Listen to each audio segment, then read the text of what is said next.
white balance off. All right. Speaking of extended VeeFriends community, Lucky Phantoms just announced a surprise NFT for current Phantom holders. Oh, that's great news. I love that. I'm a Phantom holder. Yeah, KCCO Eric got the Gretzkys. That's great. No luck. And see, this is what's awesome. Like, Greek wasn't able to get the Gretzky drop, but, and correct me if I'm wrong, but like, you didn't lose any gas and you didn't lose any money. You just lost a little bit of time being there for it. So I think that's so great. They're taking care of the community that way. I'm very excited. I haven't tried to do it yet, but Eric explained to me that like, you're there, you get in the queue, and then from the queue, they randomly select the people that actually get in line and assign you a token ID. So nobody loses out on gas, which, you know, it's luck of the draw. Maybe some people would prefer to like pump the gas and try to push to the front of the line, but I think that takes care of more people. Twitter Space yesterday was rad with Luke Dogwalker. I'm really liking Twitter Spaces. I've been having this problem where I started Twitter Space and I can't hear the people who I bring on stage. And, you know, as Charlie knows, every time I start a Twitter Space, I'm like going through the Alaskan tundra. But all's well. I'm trying to do a Twitter Space every day. I didn't get one today, but I'm trying to do it often because I know the NFT community is huge there. FYI, if you don't know about Twitter Spaces, you should. It's well, I don't know that you should. You might like it because the thing about Twitter Spaces, it's like basically a Clubhouse execution on Twitter. But while you're listening, you have a massive search engine at your fingertips. You can pin tweets to the top and share images, tweets, threads, whatever. And you have co-hosts, and you know you can just do the chat like you would in a Clubhouse. Oh, and you have some emoji reactions. Like it's a better execution in terms of like a vocal chat room, and it's Twitter. So everybody's there. Like I remember I was in a Twitter not long ago, and what's his name? The guy from Impact Theory, Tom Bilyeu. Tom Bilyeu just jumped into one of these NFT Twitter Spaces and totally shared his 2 cents on like what was going on, and was like, I'm working on this project I can't really talk about, but I'm really excited about this and this. I know now that project was the Nouns project. I don't know if somebody can drop in the in the comments what the name of that Nouns project is, if you know what I'm talking about. But my understanding is that they basically are like minting nouns, and it's sort of like, you know, you never run out of nouns to mint, and they go on auction. I think they've been successful so far. It was a fun little tangent. Greek likes the DraftKings format. Me too. Octopad's in the house. How are you? How was the meeting with Andy? It went really well. I got to talk to him for about 20 minutes. You know, May New was there, who's the head of content, and they just wanted to like start a dialogue. They were like, we like what you've been doing on the page. Like, it's cool, the community that you've been creating. They don't have like, and I asked them, you know, I was like, what's something I can do? Like, give me an assignment, like let Alex and I create something for you. But that's not really where they're at in terms of like interacting with a fan account. They just wanted to show some love and gratitude for what we've created and kind of say like, keep it up. You know, it's incredible that in 3 months, like, because I keep coming back to the fact that like Gary told us this would happen. Excuse me. Like Gary told us this would happen. Like, put content out every day that's valuable to your community, and good shit starts to happen. You know, send the DMs to 100 people and eventually they answer. Like, I haven't sent out 1,000 DMs to try to get a sponsorship deal, but I do tag a lot of people in Gary's space to try to get noticed. And, you know, as you guys know, like, we got noticed within the first couple weeks, but it was the consistency and the like dedication to making sure that everybody's taken care of, that you know where to go to update your profile on the website, or you know about the Avastars drop, or you know to get a hardware wallet. Like, we're constantly improving the communication, the trust, and Andy just wanted to basically tell me that he noticed and that he likes what it's become. So that's very cool. And like, because we're all thinking this, like, for me to have a meeting with Andy, it's like, fuck, it's like so unreal, because I have to ride the line of like not being a fanatic. And I hope everybody can tell, like, I can't say I'm a pretty regular guy, but I'm not like, I don't know what's like the nice way to put this, but like, I'm not a fanatic. I'm a fan, and I have a certain skill set of like telling stories and relating to people. And like, I get excited about like this project. And so I transmuted it into this profile, and then it became like way bigger than me. Like it like with, just like the 10 people who are watching on Twitch and Instagram, like this feels so important what we're doing. Every week I'm like trying to think like, what does the Wednesday night stream, like how does the Wednesday super stream improve? Sometimes it's a little on the fly. Sometimes my weekly recap is like not rehearsed. It's like not well prepared. But I know that when it comes to like breaking news, like stuff that you need to know, like I'm getting loud enough. Like I'm doing my best. I'm posting multiple stories. I'm making a post. I'm trying to take care of people. And so that just, I guess, has shown through. And what I was going to say is like the thing that I'm thinking that we're all thinking is like, if I can get a meeting with Andy in 3 months, then like no expectations, but it feels like a meeting with Gary is like no more than another 3 months away. Like I said this early on. It's like, no matter what happens, I will continue to win every day I stay consistent in this, because I like you people. I like this space. I like hearing people's stories. I like answering, complex and simple questions 10 times. I like being that reliable source. I like that there's something you're unsure about. Is this next thing on August 27th? Can we use Cash? Yeah, you can use Cash. Like I had no problem DMing 9 people responses that yes, Cash is going to be okay for this. Credit is going to be okay. Well, not Cash, but credit is going to be okay. I like being in that role, and I'm so in this. It's like I feel like all of my creative attention is in this momentum, and like I haven't felt this good in months. Like I was personally just like down on the lack of extroverted activity from the pandemic. I'm not performing, doing what I love. I'm like struggling to keep the bills up with my side gigs. And I took a restaurant job. I mean, I'm grateful I was able to get a restaurant job just in the nick of time, because, money's a real thing. And then here comes VeeFriends, and suddenly there's a whole slate of characters, 268 characters that like I see just limitless potential in. I have a selfish thought that I want to win this sorcerer token, and it immediately becomes this like selfless, like I can't stop giving my attention to project. And clearly we're doing something right. Like you guys are saying it in the comments, like people are here on Twitch. Zane took notice, May took notice, Andy took notice. It's like bizarre to even say this, but like I can only imagine that in some small way, Andy and Gary are having private conversations about me. They're like, I can't imagine it's like super frequent, but like there has to be a day like once a month where they're like, did you see that thing that Jeremy posted today?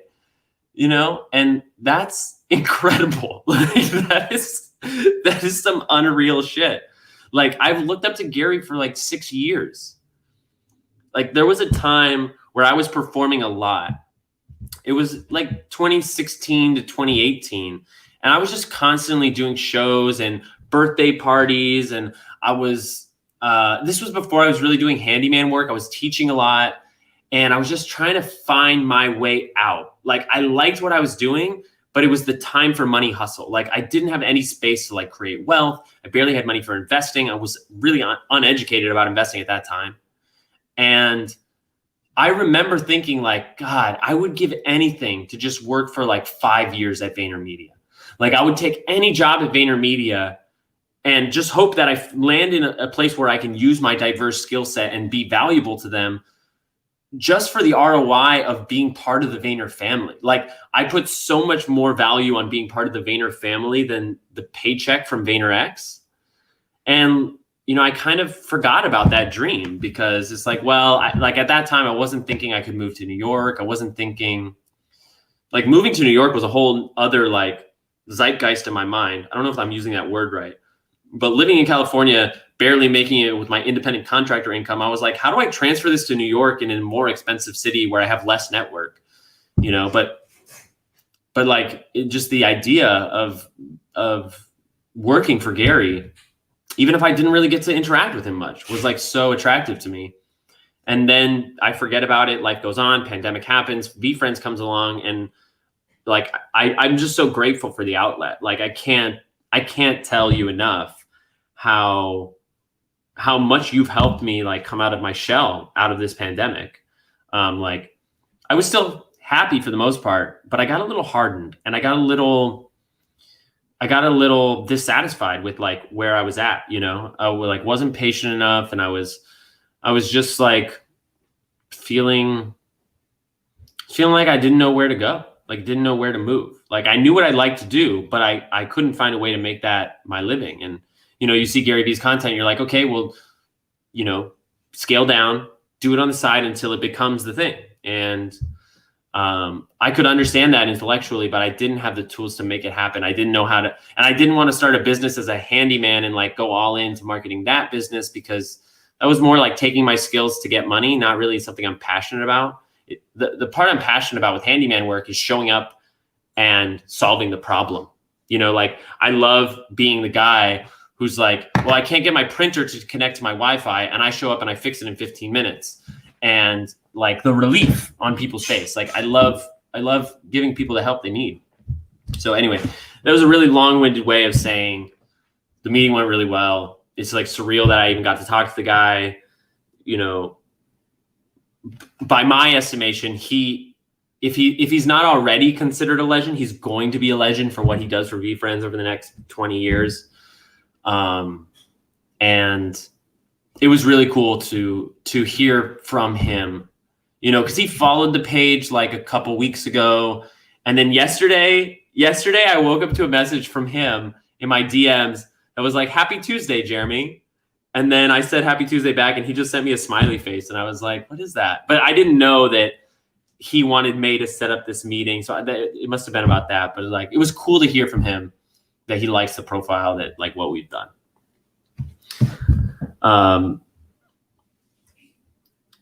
Let's see. Yep. Greek is right about Spaces. Twitter Spaces is so great. If you're not on Twitter Spaces, get into it. It's like, just update your app and it should be there. You're really committed and are helping a lot of people trying to build and do the same within the poetry community. Oh, that's awesome. There's a lot of resistance and confusion towards the space. Towards the poetry space, or towards the relation of poetry to NFT? Because I can imagine that's a big leap. Thank you, everybody. Thank you. I'm very glad that I'm helping you, Skulls. Hey, Chris. Nice. What's good, Frezzy? Frezzy, we're on Twitch. I'm switching over to Twitch. What's up, Twitch? Welcome to the show. Oh, shoot. I didn't. I'm like waiting for somebody to join me, and I forgot to send the link to Eric. So let me do that really quick. He DM'd me, link me. Silly. Eric's probably watching the stream being like, oh, finally. All right, what's up, Twitch? Yeah, it was awesome that he reached out for sure. David says you will definitely meet Gary. Nothing is definite. No expectations. Zeitgeist, the defining spirit or mood of a particular period of history as shown by the ideas and beliefs of the time. Okay, so zeitgeist was not the word I meant. I meant like more like a complex, maybe like a conception of an idea, but maybe within that conception there was a zeitgeist, the defining spirit of the conception. But it looks like that's not really accurate. That's a moving thought, Gary and Andy throwing your name around, right? Like, it's just, I've looked up to these people for so long, and to think that, and I can only imagine that it's in reference to a piece of content that I don't realize is as helpful as it was, because like my favorite pieces of content are like Alex's videos and like, making really cool cover photos and captions. Like I try to be thoughtful in the captions, but I'm sure like their barometer for what's good content is like totally different. But yeah, just to imagine that even once there was like a private conversation, I know someone on the VeeFriends staff told me that like I came up in one of the staff meetings. So like, I don't know, we're on the radar. So one of these days they'll be like, we need you to talk about this. And I'll be like, great, let's go. We'll see what happens. You guys are fun. What's up, Gogan? What's up, MSU Pace? Let's see if Eric's in here. Yeah, he is. I'm going to bring him on. Hey, buddy. What's going on, Jeremy? Just riding the high, man. Just riding the high. I know. I was listening in. It's amazing work you've been putting in, and I know everybody appreciates it, and I know I appreciate it, and it's been a hell of a ride. I mean, you and I have been talking. I want to say, well, when did I start the raffle? It's got to be 2.5 months now. It's like mid-June. Yeah, we've talked every day for 2 months, and it's been a lot of fun. I mean, we've talked in the background, we've talked in the foreground, we've talked to the people. It's been amazing. And sorry, Eric, just 1 second. Instagram, you got to know Eric's on the screen, but I can't route the audio. So unless you come to twitch.tv/VeeFriends, you're missing out. And I'm shifting my attention. Thank you for watching. All right, let's go. Yeah, man, it's been a wild ride. And honestly, I wouldn't have gotten as far as I did without you taking a shot on me and a weird, strange little raffle that you found mysteriously on OpenSea maybe 2 weeks into the VeeFriends launch, and you were like, what the fuck is this? And, like it's been an epic ride. Yeah, I mean, and let's also call it what it is. Like that purchase, I remember that purchase because I was in the hospital with my dad. When I had to sleep with my dad in the hospital because he was scared. And he would go to bed, and I was like late at night surfing Discord on OpenSea. I saw this, and I was like, I can get one. And then after I got one, I was like, I can get two. And those two got me my Lucky Phantom. They sure did. And I think I got E3 funds on both of them. I missed you talking about that right at the beginning of your Instagram there, but I did see the comments from a couple of people from the Lucky Phantom bunch. That's super awesome that he's airdropping some Phantom dogs. Like that's unreal. Oh, is that what it is? A Phantom dog? Yeah, they look pretty sweet. It's like a little floating ghost puppy. Oh my God, I'm going to call this up right now. Yeah. Discord, if you're in the Lucky Phantom Discord, you'll see pictures of it. So you can pull it up there. Yeah, like, I mean, this entire ride has been epic for me, for you, for everything. Like the fact that I streamed on Twitch every day prior to VeeFriends, just gaming, just doing whatever, and I had 1-2 viewers, whatever, for months. And then through this raffle, I've gained affiliate status. I've gained a following. I've gained friends for life. Like it's the VeeFriends community is absolutely epic, and you are a huge part of that. So I can't thank you enough. And I think this final show that we're going to do on Saturday is going to blow all the other shows out of the water. And I really hope that everybody understands, and I hope anybody watching right now, like, tell your friends, even if they don't have an NFT, they just have to be watching. If they're watching, they can win an NFT. They can win their first NFT. And like everybody knows a wallet. We can help them get a wallet. Everybody knows this community. Like, we're very helpful. So even if your friends who don't believe in NFTs and keep telling you you're crazy, get them to come watch. Watch us give stuff away. They might get something. And if they do, we'll help them set up a wallet. We'll airdrop them their first NFT, and it might, start something beautiful in their life. Yeah, it might trigger their curiosity. Absolutely, man. Like like you had already mentioned, like I did a tally on it today, and the numbers so far, we're looking at 51 giveaways. Ooh. And I really wanted to have my achievement unlock minted by now so that I could give those away. But it doesn't feel right to give away an NFT that I can't actually send on that night. Yeah, that's fair. Yeah. And I mean, just so everybody knows, like if you have friends that don't believe in NFTs or in crypto or in any of that, and they're watching, I'm going to be giving away 2 entries to the raffle. Like Right. your friend who does not care about crypto, does not care about NFTs, if it's very possible that they could end up with a VFriend. And this is a very interesting show. I mean, I know that everybody's like, I can't wait to see who wins it. You know, this is the first. I mean, there might be some point where we have to stop calling it a raffle. I think we discovered that raffles are technically illegal, right? So it's not a raffle, but it's called a raffle ticket. Even in saying that, Jay, like when I found that out and we were sold out, like 980 of the 1,000 tickets were gone. Right. I called you in a panic, and I'm like, oh my fucking God, I'm breaking the law. And then I talked to my accountant. He's like, but like, just do it. And if they fine you, they're going to come after you for taxes on it, maybe.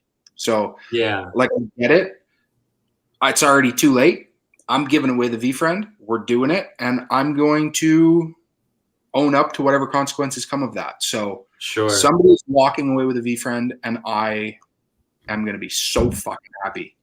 Yeah. Like, it's going to be just because I love to answer questions. Do you know anything about this? Where I see it, Crypto Zoo. I saw it on Twitter, but I didn't look into it. You're the one who sent me this, huh? Yeah. You want to tell the people about it? I can definitely tell the people about it. So today, Gary Vaynerchuk dropped into Discord. He told everybody to be ready for August 27th. Yeah. Until 8 p.m. You're going to need $300, $600, $900. Okay. Now, somebody in the Discord, and I was paying attention very, very intently after I saw this, somebody in the Discord realized that Logan Paul just released a video on YouTube last night. Logan Paul, at the 59-minute mark of that video, starts discussing an NFT project that he has been working on for 6 months. Logan Paul says that the drop price is going to be around 0.1 or roughly $300. Logan Paul then gets asked by his team, how do we get in on the drop? And Logan Paul says, well, you guys are all going to get exclusive access early before the drop. Now, this is all speculative. Be very, off track, but I've seen videos of Logan Paul and Gary Vee. I know Logan Paul and Gary Vee talk. There is a very large chance that maybe Logan Paul is giving the VFriends community an early access drop to his Crypto Zoo project. Wow. Crypto Zoo, from what I understand and from what I can see, is going to be a gamified NFT where you get eggs. The eggs hatch into monsters. The monsters can be bred to make hybrid monsters, and then you can game with them to earn money, almost exactly like Axie Infinity. Okay. If anybody knows about Axie Infinity is currently, isn't it number 1 right now? They are currently at almost $1 billion worth of market in the last 30 days. $960 million worth of ETH volume. Yeah. Check this out. I'm about to share the Crypto Slam. They're number 1 here. Yeah. They're number 1 with 30 million in the last 24 hours and 1.3 billion all time. Yes. And $1 billion of it is. Look at this. Over 1 million owners. So this is obviously speculative, but in that video, Logan Paul also says that he will not be using the Ethereum network because gas transactions do not translate into what he wants for his project. That being said, he is using, I believe, Binance or Coinbase or one of those items where I would assume on the website you'll be able to use credit card to pay. Yeah. This all starts to fall in line with what Gary is telling us if there's going to be a 4-day early drop for CryptoZoo. Huh. So I'm going to leave that in the air. Okay, great. I mean, I could be way off track. I could be. Yeah. But things kind of make sense. Well, let's talk about it because I'm sure everybody wants to know. And we don't know, but we can speculate. I've had 2 ideas. Actually, I've had one idea, and then I saw another idea that I think makes a lot of sense. Yep. I considered DraftKings. I think that Gary Vaynerchuk rookie card through the DraftKings platform, as it's been, is very possible. And that was my initial idea, but I've kind of like come up with a couple arguments against it. Like, number one, not everybody could get it. So even if it's not an everybody can get it situation, it's meant to be accessible to everyone. And that is different. That's like up to chance, right? Whether or not you get picked. Jeremy, do me a favor. That last comment right there, just throw that up underneath us. Gary just gifted Logan Paul a gift go. Let's go. Okay, so it's very possible. I know a lot of people said the DraftKings thing. The only issues I see with DraftKings, and I'll tell you right now, week 1, Tom Brady. Week 2, right. Next on the lineup is Tiger Woods. And if the drops are anything like they have been, there's going to be a Wednesday drop and a Friday drop. So I can't imagine, and I could be very, very offside. It could be very wrong. I can't imagine that they're going to postpone whoever the next superstar, if it's Tiger Woods. I can't imagine they're going to postpone his Friday drop unless maybe we're going to get in on the Tiger Woods drop, which, I mean, fuck me, the prices of these DraftKings NFTs, it's astronomical. Hang on. I don't see a gift goat. Can whoever commented that, can you help me out? Gary hasn't done anything with his wallet for 3 hours. Unless he had a gift goating Gennady, but I don't think he did. And I'm checking right now. The other thing against DraftKings, there's no gift goats coming out of this wallet right now. The other thing about DraftKings is Gary doesn't want to be that close to Tom Brady. He doesn't want to be within a 30 feet. You know what I mean? Like he may not wait a couple be in any collection like that. Till Tom Brady's not like still in the limelight. That's right. That's right. So anyways, that was my thought today. And I went into Clubhouse and I talked about that. I talked about a few other things, some pretty cool projects. But I mean, that being said, Logan Paul, even if this is not what is happening, people should start watching that drop. Because I'm not a fan of Logan Paul. I will admit that right here, right now. But Logan Paul's fan base is massive. Yes. He also mentioned that this is going to be a great way to bring people that are not in the NFT space into the NFT space, and it's going to start to push people into crypto. So I would imagine he's looking to start the game almost like Axie Infinity and then explode outwards and have a huge following want to come and play this game and make money playing this game. And I mean, there's not a whole lot of information on it right this second. But I mean, if people want to do some research, do your 50 hours of homework. You're not going to find a whole lot. You will find the website. And maybe Jeremy can why don't you pull it up and just throw it in? It's going to be cryptozoo.co.co.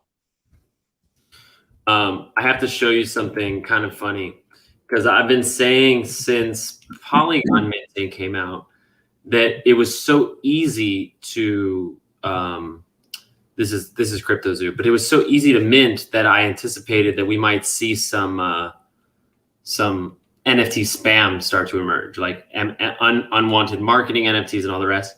So like you can already see this is the wallet activity for Gary's VeeFriends wallet. And in the last day, he's received 3, 6, 9, 10, 12, like he's received almost 15 NFTs just because people wanted to send them. So I started looking. I clicked on this Dear Gary V one, and it's kind of amazing. And I'll show you. So if my internet's gonna move.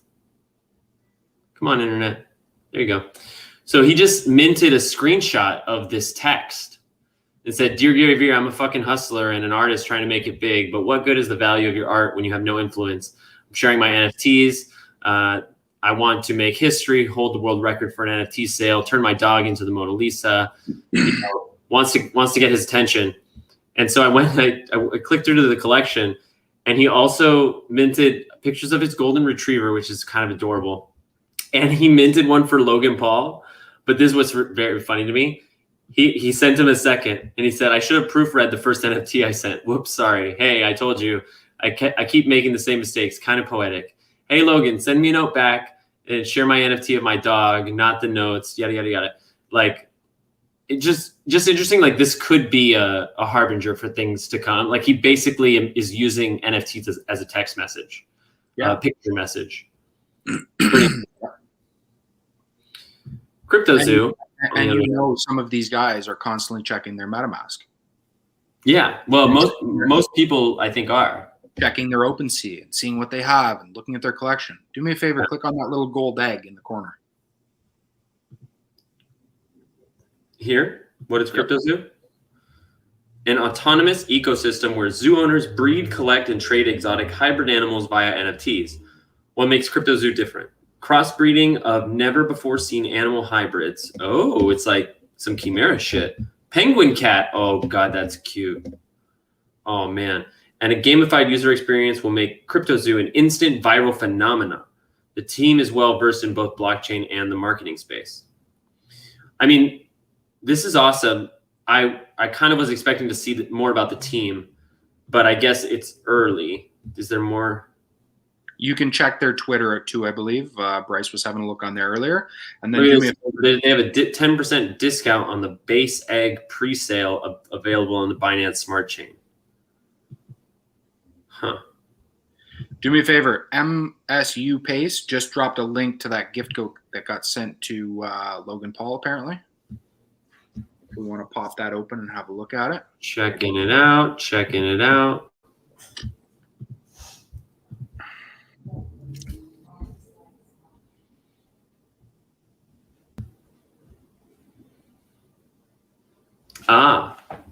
Is this another one of Gary's wallets?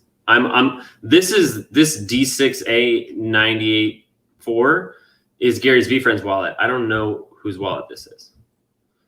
But apparently I sent them a sorcerer. Oh, I remember this guy. Yeah, he's got Charizards. This isn't Logan Paul. This is Logan Paul. We sure Logan doesn't have two accounts? Because having those Charizard Pokemon cards is... Oh, he could have two accounts. Yeah. That's true. So you think this is Logan Paul's account? It could very well be one of them. I mean... Thick Charizard, thick Charmeleon, thick Charmander. I mean... It doesn't make sense otherwise. Why would Gary give a random a gift goat goo and then this random just sent it to Logan? Well, there's plenty of... Well, but they're not random. Like, there's plenty of people who don't have their details. He sent this to him 3 months ago, though. Yeah. He sent this to him back in May. Mm-hmm. I'm just picturing that maybe Logan has multiple wallets just like Gary and just like a lot of us. I think that's very possible, yeah. Like, the Logs could be cold storage protected, whereas the other wallet is not, and that's just kind of where things go before he transfers into his vault. Well, seeing all these wrapped strikers makes for your case even more. He bought this Messi for 7.5. Wow. Like, Gary and Logan have a lot of very similar things, including CryptoPunks. Yep. And look at these purple hats. Like, you know that Logan picked up these purple hats and probably CryptoPunks at all. Because, and he probably teases Gary about them all the time, seeing if he wants to buy them. Yeah, and he really went heavy on World of Women, too. Yep. Wow, he purchased this one for 44. So, wow.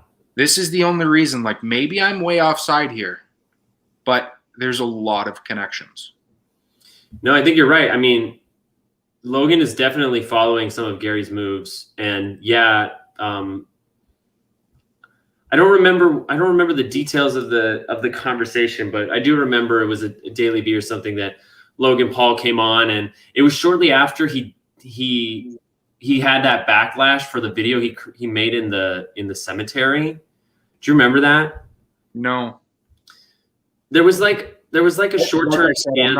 I'm not a huge Logan fan, so I don't follow him intently. Yeah, I know very little about him, but I remember that he like in a lot of people's eyes, he like desecrated this grave. He was like he made some like comedy video in a sacred Japanese graveyard or something. And this is exactly why I don't follow and don't really like the stuff he does. But I mean, Logan purchased the #1 WoW. He's like really collecting. Yeah, really collecting. That I think you're right that that's a cold storage for him. Yeah, because there's not a lot of other stuff. And when he talks in this video, his latest YouTube video, he says he's collecting tons of stuff. Stuff that really speaks to him and his heart. Doesn't need to be, almost like Gary says, he's buying it for the artwork, stuff that he's going to keep forever. So that wallet is full of all of the OG, like crazy, wicked, good stuff that you and I know by name. But what other wallets does Logan have where he's storing all kinds of, weird stuff that he doesn't store on his Ledger or his Trezor or whatever form of cold storage he uses, right? So, I mean, I'm just speculating.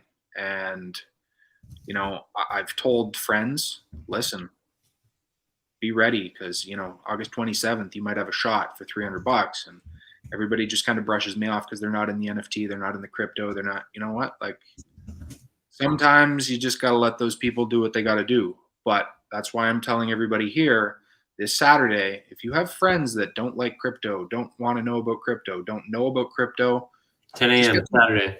Yeah, get them to come watch. They might win an NFT, and then we'll help them make a wallet. And then and at the very least, they'll see art that they like. They might start buying Max Miata stuff or Roman Punks or Vector Bots or whatever, because they're like, oh, I didn't they might not realize all the possibilities. We can keep the conversation rolling. I just have to acknowledge that it's 7 minutes after the half hour, and we were supposed to be on with VeeFriends News, but there was a miscommunication, so they're not here yet. So they could be on. They could show up at any moment, and then I'll be bringing them up. Just FYI. Yeah, no problem. Yeah. Let's see. Gary is putting these goats in the perfect hands. He's a mastermind. The first gift will start the show. I'm very excited about this first gift. That wood guy, 10 a.m. will be Saturday, the 21st, this Saturday in 4 days? 3 days? Wednesday, Thursday, Friday, Saturday, 3 days. Thursday, Friday, Saturday, 3 days, 10 a.m. here on Twitch. My Twitch, Jeremy's Twitch, and I would assume, are you going to stream through YouTube as well or no? Yeah. It'll be on everything. We always stream through YouTube so that we have an archive. In fact, there's one person watching on YouTube. Whoever it is who's watching on YouTube, DM me your wallet. You just earned a Flame of Purpose by being our only YouTube follower. I just want to show you some love because that's cool. Watch it be just some random guy like sitting there like, what the fuck? He's like, what's a wallet address?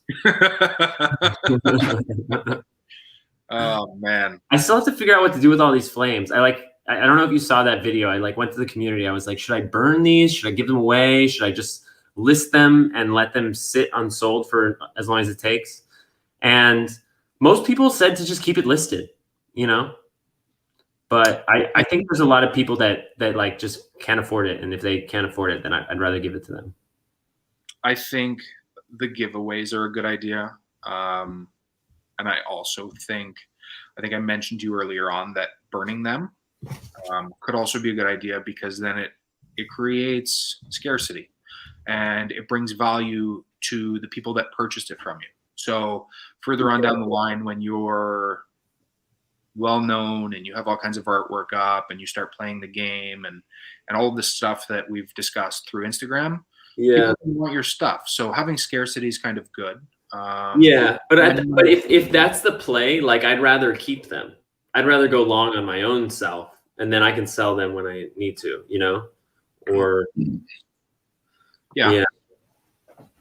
no, but that's interesting because my understanding is I can delete them as much as I want. Mr. Beast has 66 million followers on YouTube. He has more eyes than Logan. Yeah, that is a huge deal. Huge deal. David, So this is David with the Ledger and Trezor affiliate accounts. Anybody that didn't catch our live on Monday where we discussed how to set up a Ledger, if you're looking to buy a Ledger, you don't have a Ledger, David is an affiliate with Ledger and Trezor. You can hit him up for a link to Ledger, and every time you purchase through his link, he is given dollars towards buying another Ledger. Now, what David has said he is going to do with all of the dollars that come back to him through all of your purchases to Ledgers, he is going to buy other Ledgers and he is going to give them to people in the community. So every time you buy a Ledger, you are essentially helping somebody else get one. On top of that, when you buy a Ledger, you are then given, I believe via email, a 20% off code for your next purchase, if not 5 of them. It might be 5 20% off codes. You buy a Ledger and you know somebody else needs one, send them a code. Get them 20% off. Why not? Yeah, definitely. For the love. So sad to say, it looks like VeeFriends news isn't coming. I'm not sure what the miscommunication was, but they're live on Instagram right now, and they sent me their live stream. So wow. Excellent. Sorry, Jay. What? David just said next giveaway is during the VeeFriends Insiders Clubhouse next Thursday, 7:20 p.m. Nice. He's giving away 4 Ledger enemies. That's amazing. So anybody that doesn't have a Ledger will win a Ledger from David. All you have to do is be sitting in the clubhouse. You don't even have to talk. But for everybody that is in the clubhouse at 7:20 p.m. next Thursday, anybody that's sitting there just listening, you are entered in to a spinning wheel raffle, and if it lands on your name, he's going to send you a Ledger. So just be there. You might get a free Ledger. It might keep your assets safe. You might get hacked one day, and your VeeFriends are going to be safe because they're on your Ledger. David, can you just confirm that it's the following Thursday? It's not tomorrow? Because I think there are going to be a lot of people who want to be there for that.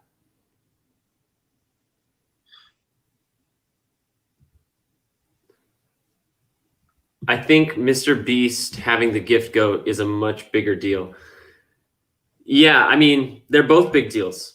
Like, they're huge. The gift goat is still underrated. Like, it's hard to imagine. This is like slightly privileged information, but I think it's fine. You know, if you're watching this stream, like you care deeply enough about VeeFriends, I think it's okay. Gary actually came into the gift goat chat this week, and he doesn't spend a lot of time in the gift goat chat, like very rare. And he came in to say, this is so funny to read, because now that I'm a moderator, I see all the channels, and I have to watch myself not to like go into the channels I'm not supposed to be in. Like the way they run it is, you know, they try to keep moderators who have the tokens. Like Corso can mod the gift goat chat, but I shouldn't, because it's Alex has the gift goat. Anyway, Gary just came in to say, don't be scared. It's better than you think. That was his message to gift goats this week. Like, it's going to be very interesting. Everybody has to remember that Gary knows that people are now spending 30 Ethereum on gift goats. He knows that people are spending a lot of money hoping for something huge. So I'm assuming that even if it's not huge right now, Gary is going to be sending items that he believes will be massive in the next 5 years. So even if you get something that's worth, you know, a couple $1,000s now, think about it this way. Gary V was buying LeBron James rookie cards for $1,000. Those cards are now worth what? $20,000? The man knows where things are going, and he gets in early. And he gets in on a lot of things and a lot of quantity of those things. Yeah. So you could be getting, you know, some pretty amazing stuff. And when you get it, it's going to be like, oh, wow, you know, this is a couple $1,000s. Don't sell it. Sit on it. Because chances are, Gary, if he's giving you one, he's got 50 more of them for himself, and he's sitting on them. Well, one thing he said about gift goats is that everybody gets the same thing. Yeah. So, like, if he's going to give away LeBron rookies, you know, and there are some, I don't know, I forget the player, but there's one player that he just like kept buying and buying and buying. Like I could reasonably see him having 500 of them. So here's the thing, and chat, do me a favor, help me out here. Gary was in Discord probably about a month ago, and he literally said, the first gift is going to be so-and-so rookie card. Can somebody give me a shout out on who that was? Was it Kevin Durant? I think it might have been Kevin Durant rookie card. It was card. Kevin Durant, yeah. He said he was going to give out that card, yeah. So already right there, you know that Gary Vee is sitting on at least 555 Kevin Durant rookie cards. Well, yeah, but I mean, I think he was joking with that comment. I think what that tells us is that it's an option that he could do that, but I still think it was a joke.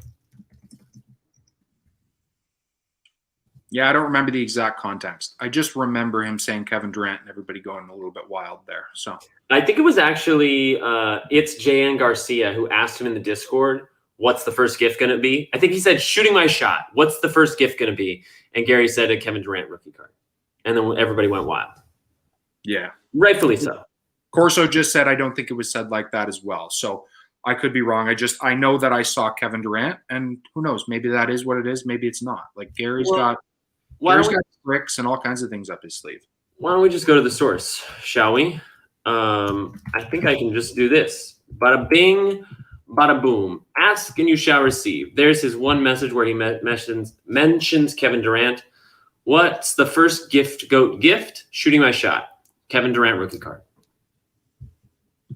Can you see that? I can see it, yeah.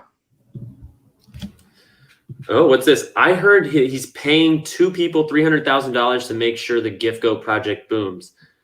I feel like I heard that too, that he was going to hire someone to take care of it. He said that, I think, in the video for the actual Gift Goat. I think it's the video. That sounds right. I think it's one of the videos on the VeeFriends website. It might be the one that's on the Gift Goat page where he's like, I'm going to have to hire people, pay them $100,000 a year to make sure that we get all of this stuff out to you guys. Something along those lines.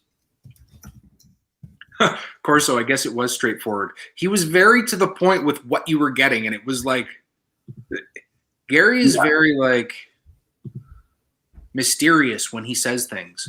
And then when you ask him a question like that and he just gives you a straight answer, everybody's like, hang on, huh? Yeah. Like, really? Well, now I really want to know. Give me just a second. Sometimes I find the videos on the website don't load super well, but let's see if it wants to play. The Gift Goat. 555 people, part of a community that gets surprised and delighted as long as they've got the token. Ooh.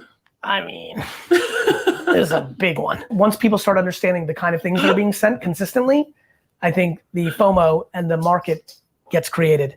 I, along with my team at VeeFriends, will be working feverishly to continuously send things to you over a guaranteed the Gift Goat. Sorry, can we just pause for a second? Like, I love to see him laughing at his own idea.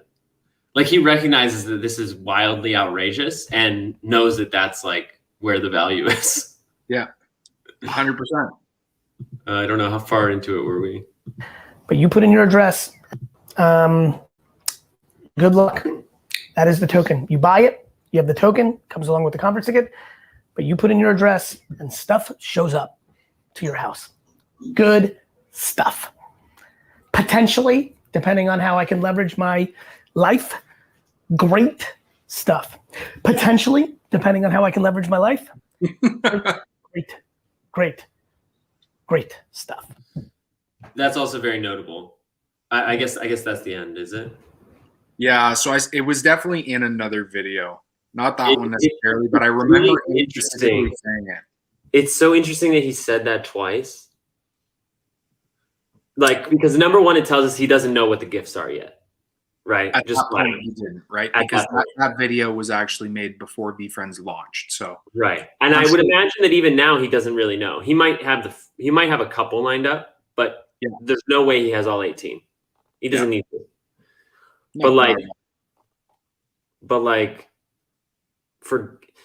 because I remember him talking about it on another podcast. I think it was Bankless. It was one of the launch day podcasts, the Bankless podcast. And that was the one where he mentioned like maybe in your driveway it shows up, and got like the hype of like it being a car. But I think there was something else about like he's not going to be getting these things at cost. Like he's going to be finding like win-win deals, like the empathy wines, like empathy for the consumer, empathy for the farmer, like finding companies that want to do this 555 marketing ploy, where they give something of real value to these gift goats in exchange for the exposure. And it's then almost also probably whatever. Sorry, say that again. It's almost exactly like the PLP program. Yeah, in a way, except for physical goods instead of NFTs. Yeah. Here's a random question. Unfortunately, VeeFriends News is not joining us tonight, but we'll have them on the show another time. So thanks for being our guest, Eric, because Carly's also, I think, getting interviewed in Vaginas. And then in a few minutes, we'll go over to the clubhouse. But how many PLPs do you think we'll see before? How many PLPs do you think we'll see in September, just in the first month? My thought originally was that this might be like a monthly drop. So once a month, a project will be picked. Once a month, 555 people will be airdropped something.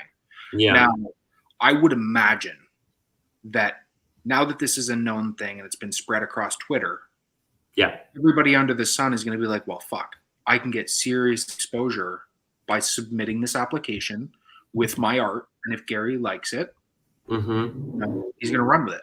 So I would think that depending on how many applications he gets, if he gets thousands of them and he starts looking through them and he sees, oh my God, there's 100 of them that are fucking fantastic, I would imagine that number would get boosted because not only does it bring a ton of value to VeeFriends holders, which is going to really FOMO the shit out of this project. If you start getting airdrop shit once a week, the fucking masses are going to move into VeeFriends very quickly. Because now, yes, a VeeFriend might cost you 20 ETH, but you're getting airdrop shit that's worth, a quarter ETH, a half ETH on a weekly fucking basis. I agree with you on the variable. I think the variable is how many quality projects apply. Yeah. If, and I really have no grounding to know if they're getting like 100 projects a week or like 1,000, because it's a small community, it's like a small world sort of situation, but also I think there's a lot of people who may not feel ready for that. Yeah. I also think it's going to grow, right? So even if he starts it out with once a month, it's going to steadily grow as more and more attention gets brought to it, and he's going to receive more and more projects. And the reason I said it's going to be dependent on what he considers good is because Gary is not in the business of shilling crap. Stuff he doesn't like. Yeah. He's not going to put his name and his reputation on the line for things that he doesn't believe in. Yeah. And let's be clear here. Gary does things based on what he enjoys and what he likes. So when it comes to projects, I mean, he bought into a couple and he let people know to buy into a couple that obviously the intentions weren't great and things went south on a few of them, but he still bought those because he believed in them. So I think my number is 5.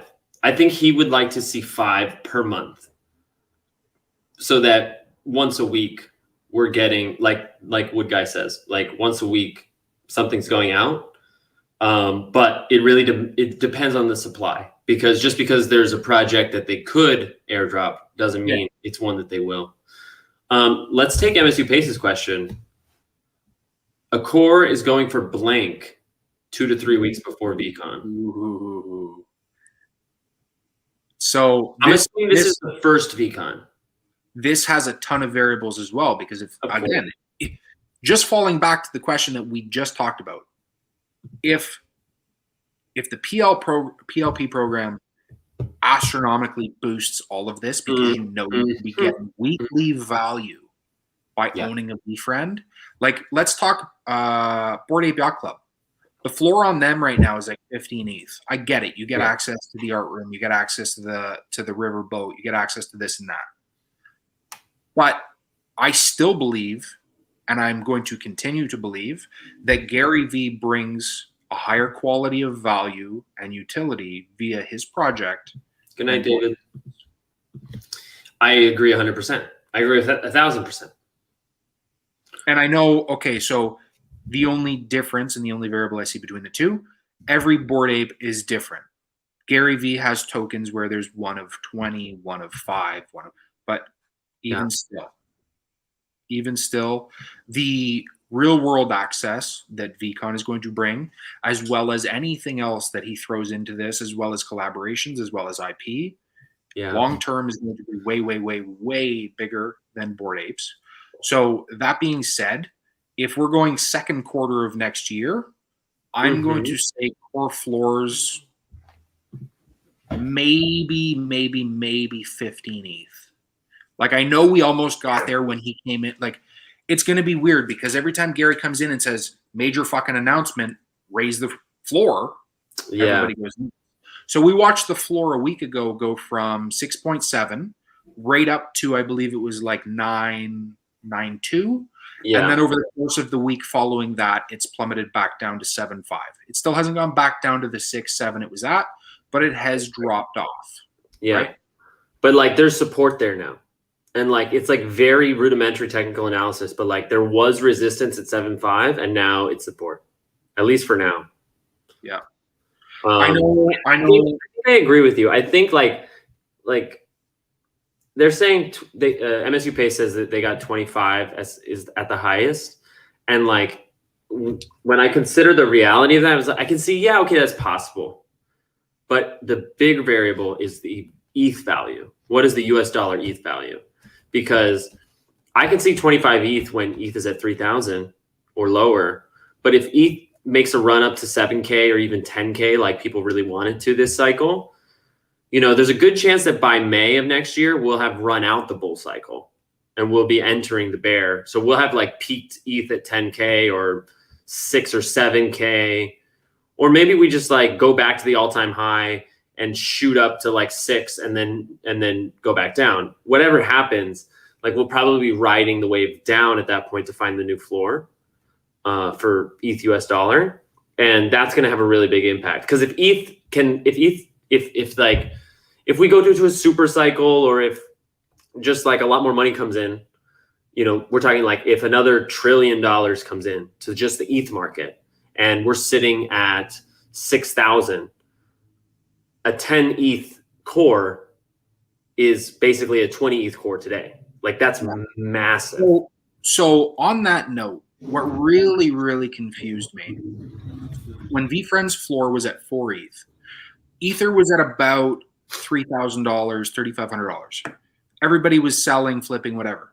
When ETH dropped down to $2,000, $1,900, people were still selling for 4 ETH. And it's like, you guys don't understand that it's the same ETH, but you're buying them at half price now.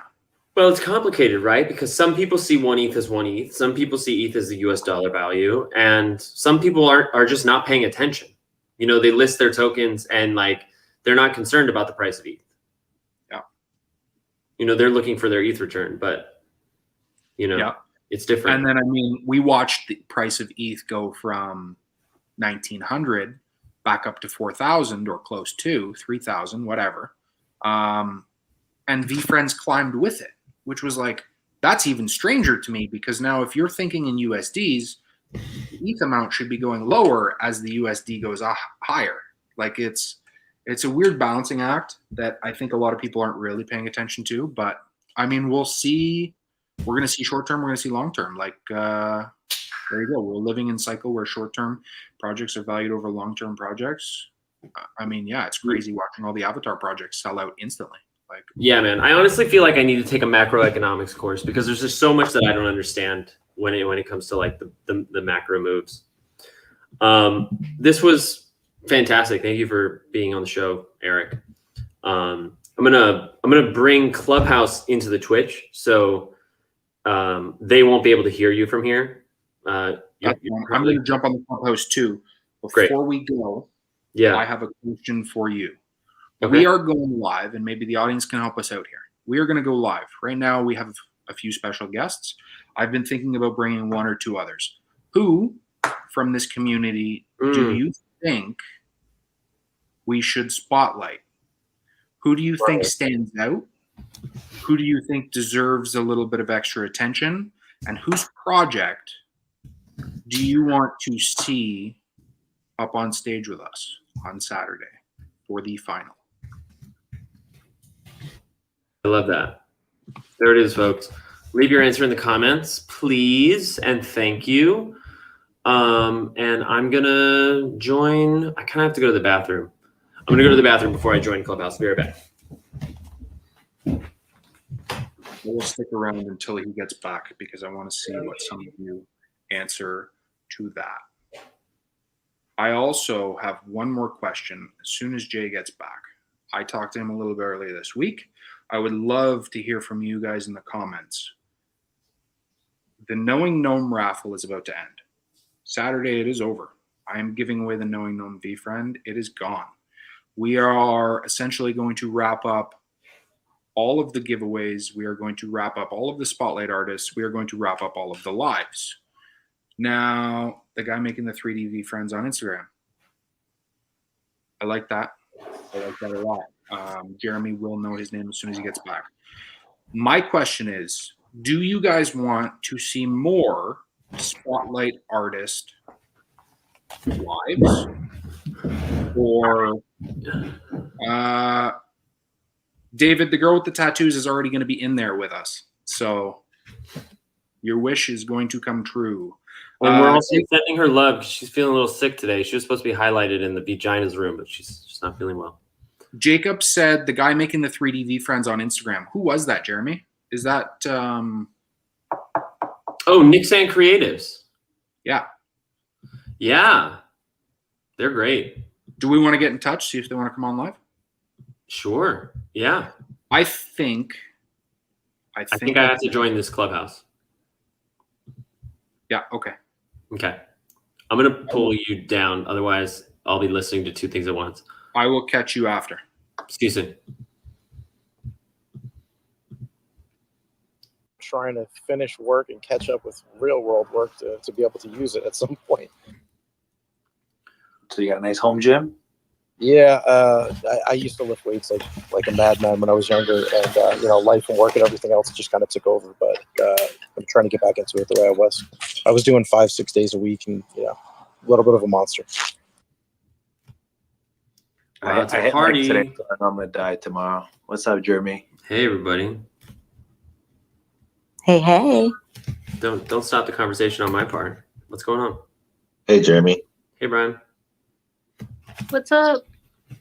Just chatting Hi, Jeremy. with Eric for half an hour, talking about all things VFriends. The final Knowing Gnome raffle is this Saturday. It's pretty exciting. That is awesome. Just brought Eric up. Hello. Hey, Eric. Long time no see. Hey, Jay. Long time no see. Hey, Luke. Hey, Trevor. Hey, Danny, Eddie, Nadine, Steven. Hello. What's up, guys? What's up? Hello. Hey, Steven. How was the Collie Buds concert? Man, that was an experience. Oh my goodness. I mean, I can tell the quick version while I'm in here. So we got there and he had forgotten to put me and Corey on the list. So like we drove 3 hours, we got there, we had no tickets, and that shit was sold out. So tried to work the will call person. She wouldn't like read the DMs. She's like, management has to talk to management. You got to be on the list. So we're chilling. PD Grove shows up with his buddy Justin. We're hanging out there and just kind of seeing what we can do. I worked on 2 different managers. They weren't having it either. And then Corey overheard somebody go through the line and they had an extra ticket. They left it at will call just for the hell of it. So Corey goes up and he's like, yo, can I have this? And there was the will call girl that we had been talking to. So she was like, yeah, I guess. So now we had 3 out of the 4 we needed. So we're waiting in line. We have drinks in line. The line's going pretty slow. We get up to the front. And I I told Corey to go in because he came all the way out from Colorado. So I was like, you go in, Kali will see your face because he knows Corey's face hasn't changed on Clubhouse. So I'm like, you have the more recognizable face. Get to the front, make yourself visible to Kali, and then make sure he comes out afterwards to the merch table. We can all hang out or whatever. So I'm like, I'm chilling. Secrets is nice. It's a real cool venue. It's outdoors. It's right by the water. So I post up over by some rocks. I'm sitting there by the water, having a drink, make a phone call. I'm on the phone. I'm wearing my white T-shirt that I wore to the New York meetup. It's Chuck Taylor Converse, like All-Star logo, but it's Del the Funky Homo Sapien from Hieroglyphic, the hip hop artist. So I'm in the middle of a conversation on the phone, and this kid walks over to me. I mean, he's a total like college stoner. He walks over in his Deadhead shirt, and he starts like rapping lyrics at me from Adele album from the early 2000s.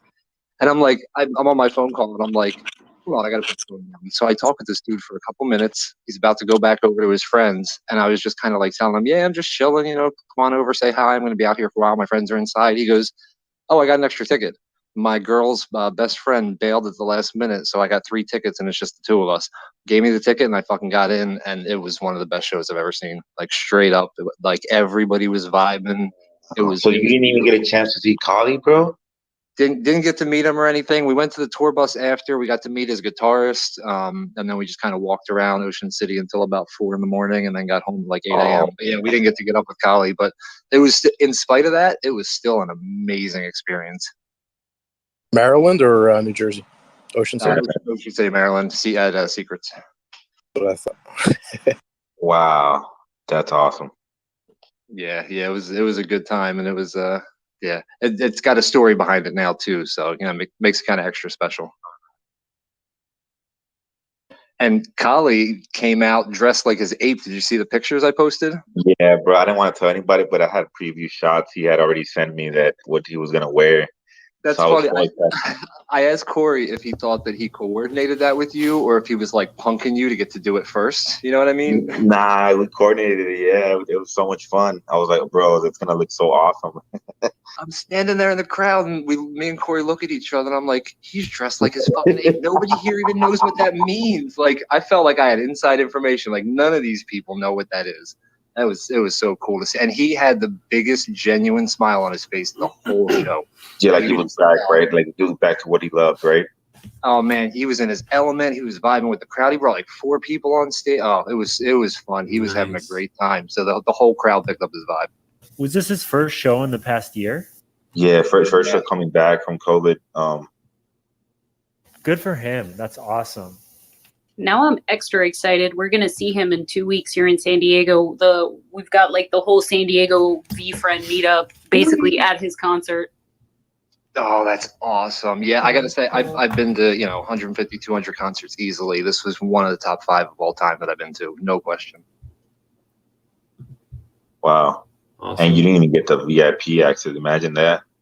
Yeah, we started in the back. We slowly worked our way up, but it was just a normal show overall. But yeah, it was just a special vibe. You could feel all the love and energy he put into it. He looked like his board ape, right? It was uncanny, man. It was so good. It was so good. Corey got some good close-up pictures, so I'll make sure he posts them somewhere. Yeah, I helped him pick that ape. I had to get an ape that looked like him because the cowboy with the Roman outfit, wasn't it? Yeah, like the zip up like vinyl jacket. Oh, it was perfect. It was so perfect.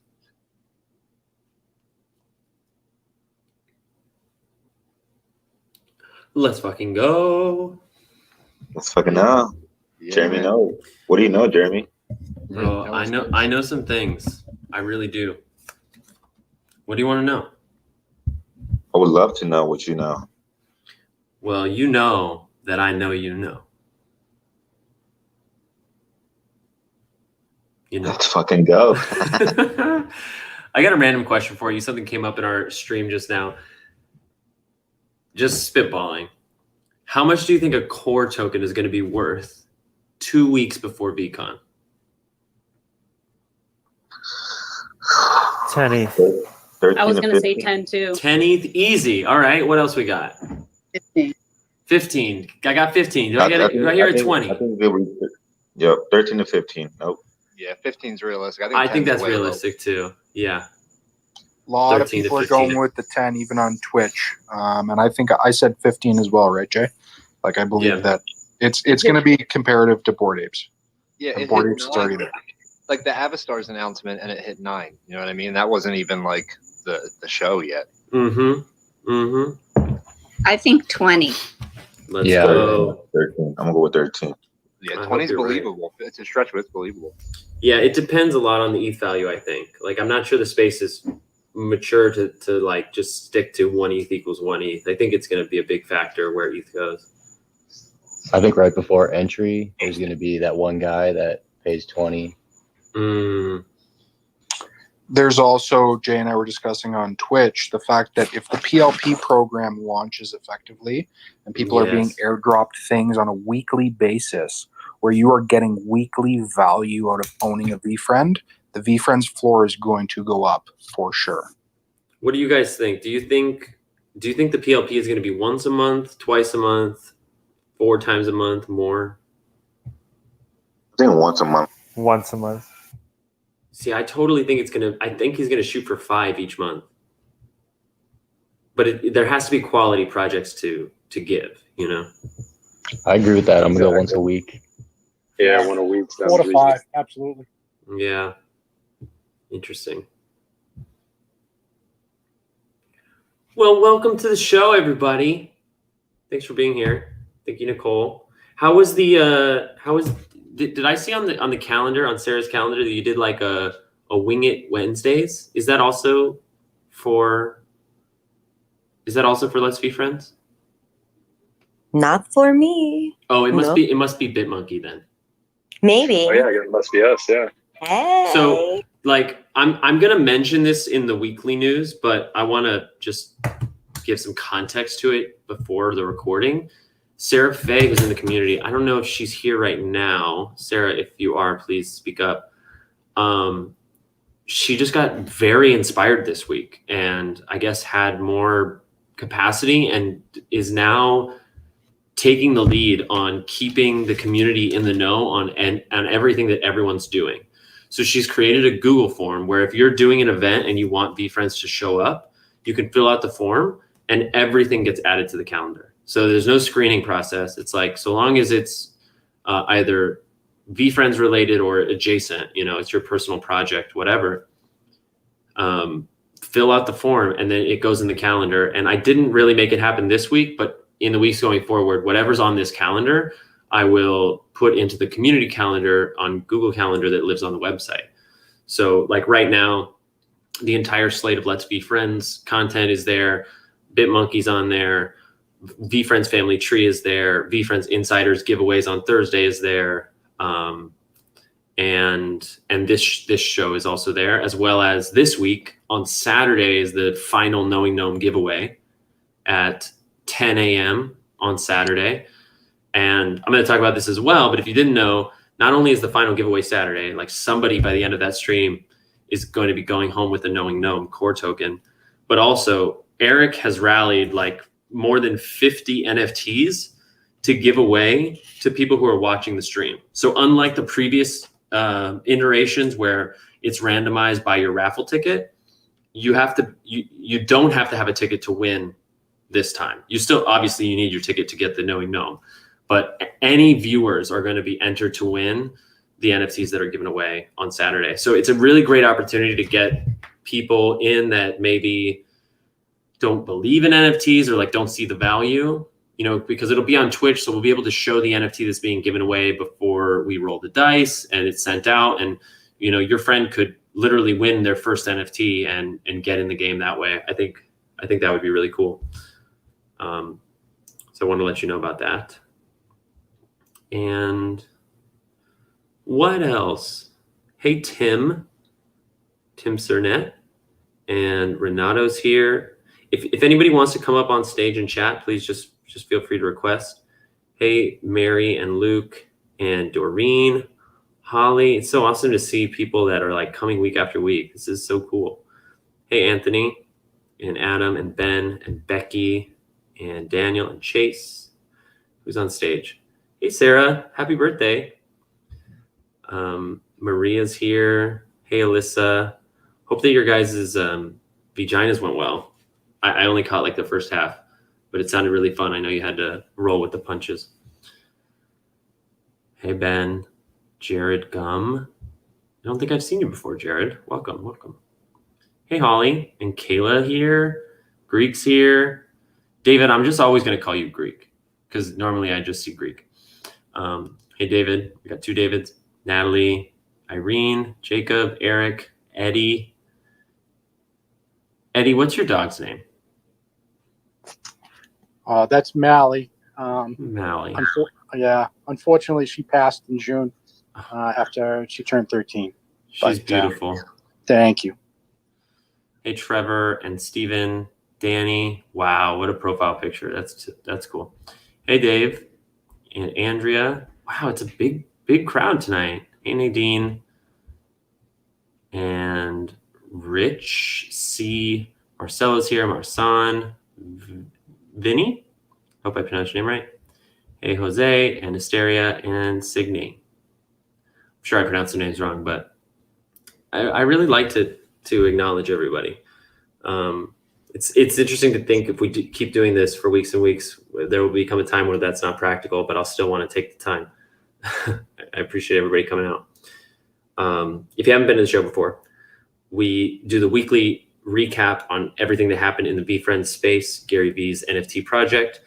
And before we record, we chat for like 10 to 15 minutes about what was the biggest stuff that happened.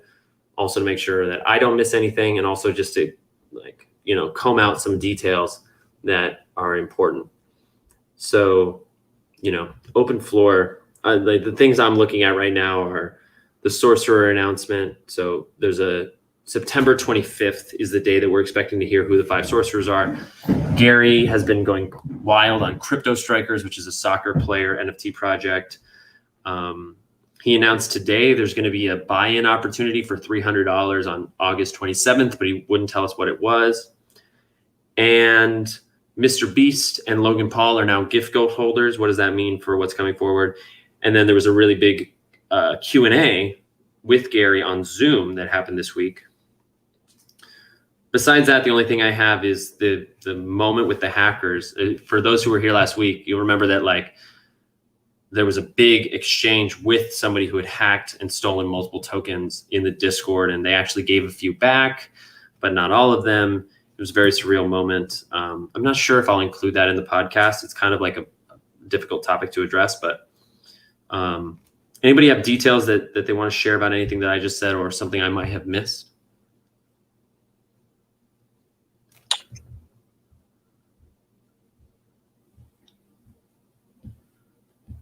Did not know about Mr. Beast. That is awesome. Yep. I know. Sorry, I just know a couple of the people who have lost their tokens or whatever, and I know that they're still trying to go to VCon. So whether they're arbitraging in the space or outside the space, I know of people who are definitely still shooting for the stars. That's great. I'm glad you said that, because I think without having to go into the details of what happened, it's just like the play-by-play isn't necessarily weekly news. I think it is helpful to just acknowledge the scams again and let people know that there are ways to help. There are a couple projects being organized in the Discord. I don't think any of them have launched yet, but people are trying to create funds to help those people get VeeCon or get another VeeFriend. Thank you. On the Mr. Beast note, I think Mr. Beast mentioned that he is very, very heavy into VeeFriends. He did. I think his specific words were he has loads of them or something. Yeah, and then back to the Logan Paul thing, Jay, I don't know if you want to go into depths on the speculation towards August 27th, or you're going to leave that for now, and that can be discussed later. Yeah, I think we can chat about that afterward. I'm going to try to keep the podcast more to fact. But what Eric is referring to is that potentially this $300 purchase that Gary told us about today is a pre-sale for Logan Paul's NFT project, CryptoZoo. Okay. That makes sense because Logan Paul is also a big collector. If you think back to the Mayweather and Paul fight, because he was wearing a like a Pokemon card worth upwards of $200,000. So almost $250,000 around his neck. So he's definitely a collector's item. Right. Question, but then why would he ask for USD and not Ether or gas fees? Logan He's not- Paul. It's not necessarily that he's in the crypto space; he's in the collector space. which He's is more definitely NFT. he's definitely in the NFT space. If you watch Logan Paul's, like, we can get into this after, but go watch Logan Paul's latest YouTube video. He's releasing an NFT project. He is not doing it on the Ethereum chain because gas fees do not work for what he's looking to give his community. So he doesn't want people paying excessive amounts on gas. It's going to be through, I think, Binance. Interesting, because I've heard of the developer side of the Ethereum chain. Because on the developer side, Ethereum is not good for large surplus, similar to Gary Vee, and what would happen with a Logan Paul drop, because their big audience brings big buyers. So that makes sense. Okay. Cool. Nice. Anything else? One of my buddies was speculating that it was our Halloween costumes. Oh, for August? That would be surprising, but I guess it's possible. That would make sense, though. September is right around the corner, and then October. But 300 for a costume, I think that's kind of too much, right? Yeah, agreed. Yeah, but if it's a Logan Paul kind of thing, he already has a big surplus of people who are buying like $50 hoodies, right? But you know that kind of makes sense because when he mentioned that half of the characters are gonna, get some type of right marketing behind it. Oh my goodness! Think about all. I was thinking then how many characters can you fit into a VFriend costume, release, right? I think you could send out there's a pretty good amount of characters you could use for Halloween, right?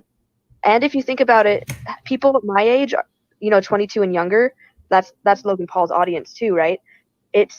We do not like costumes, but we like sleeping things. So imagine pajamas that are also costumes. So ooh, okay. Now I'm pumped. Speculation, of course, but now I'm pumped. Jay, we'll let you continue, and then we'll go back to this after.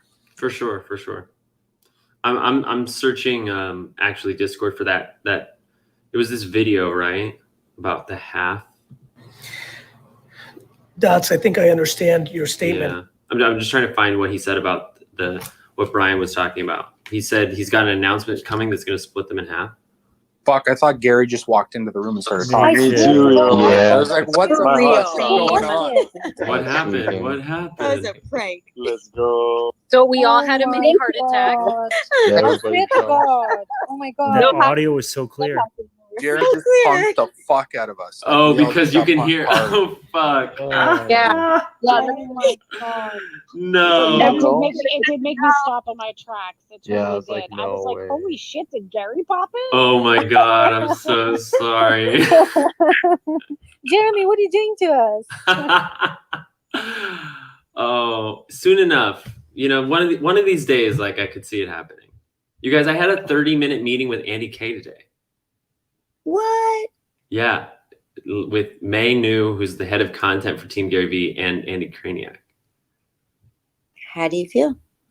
I feel great. I feel great. I mean, it's sort of the same.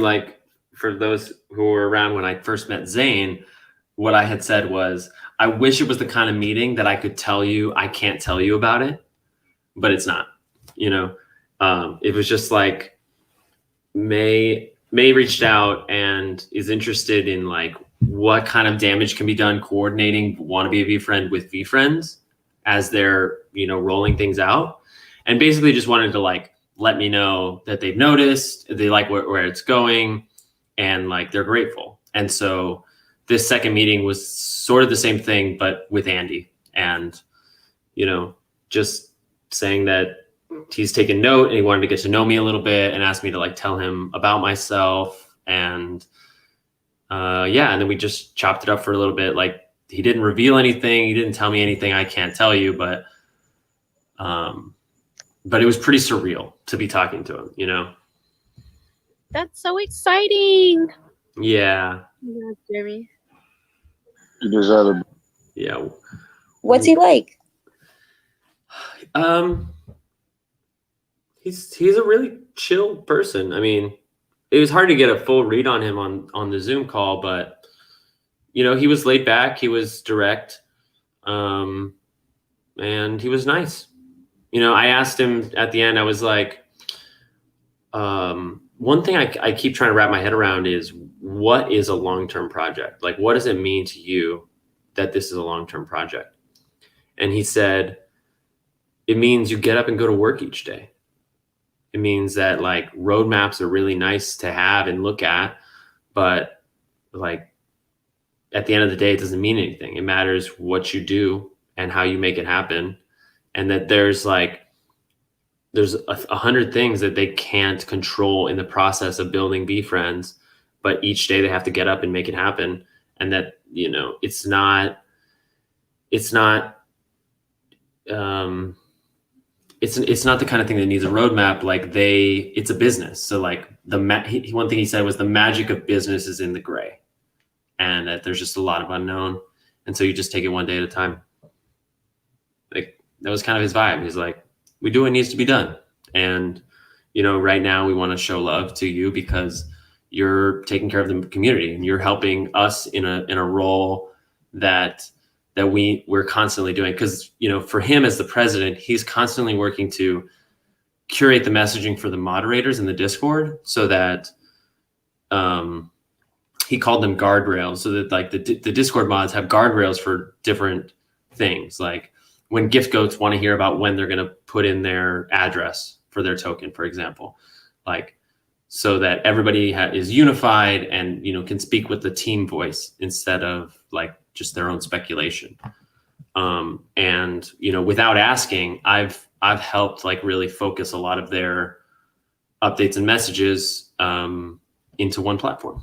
So they were grateful for that. That's fantastic, Jeremy. That's really awesome. Yeah, it was cool. It was very cool. Well, thank you for everything you do for us. Thanks. Yeah, thank you.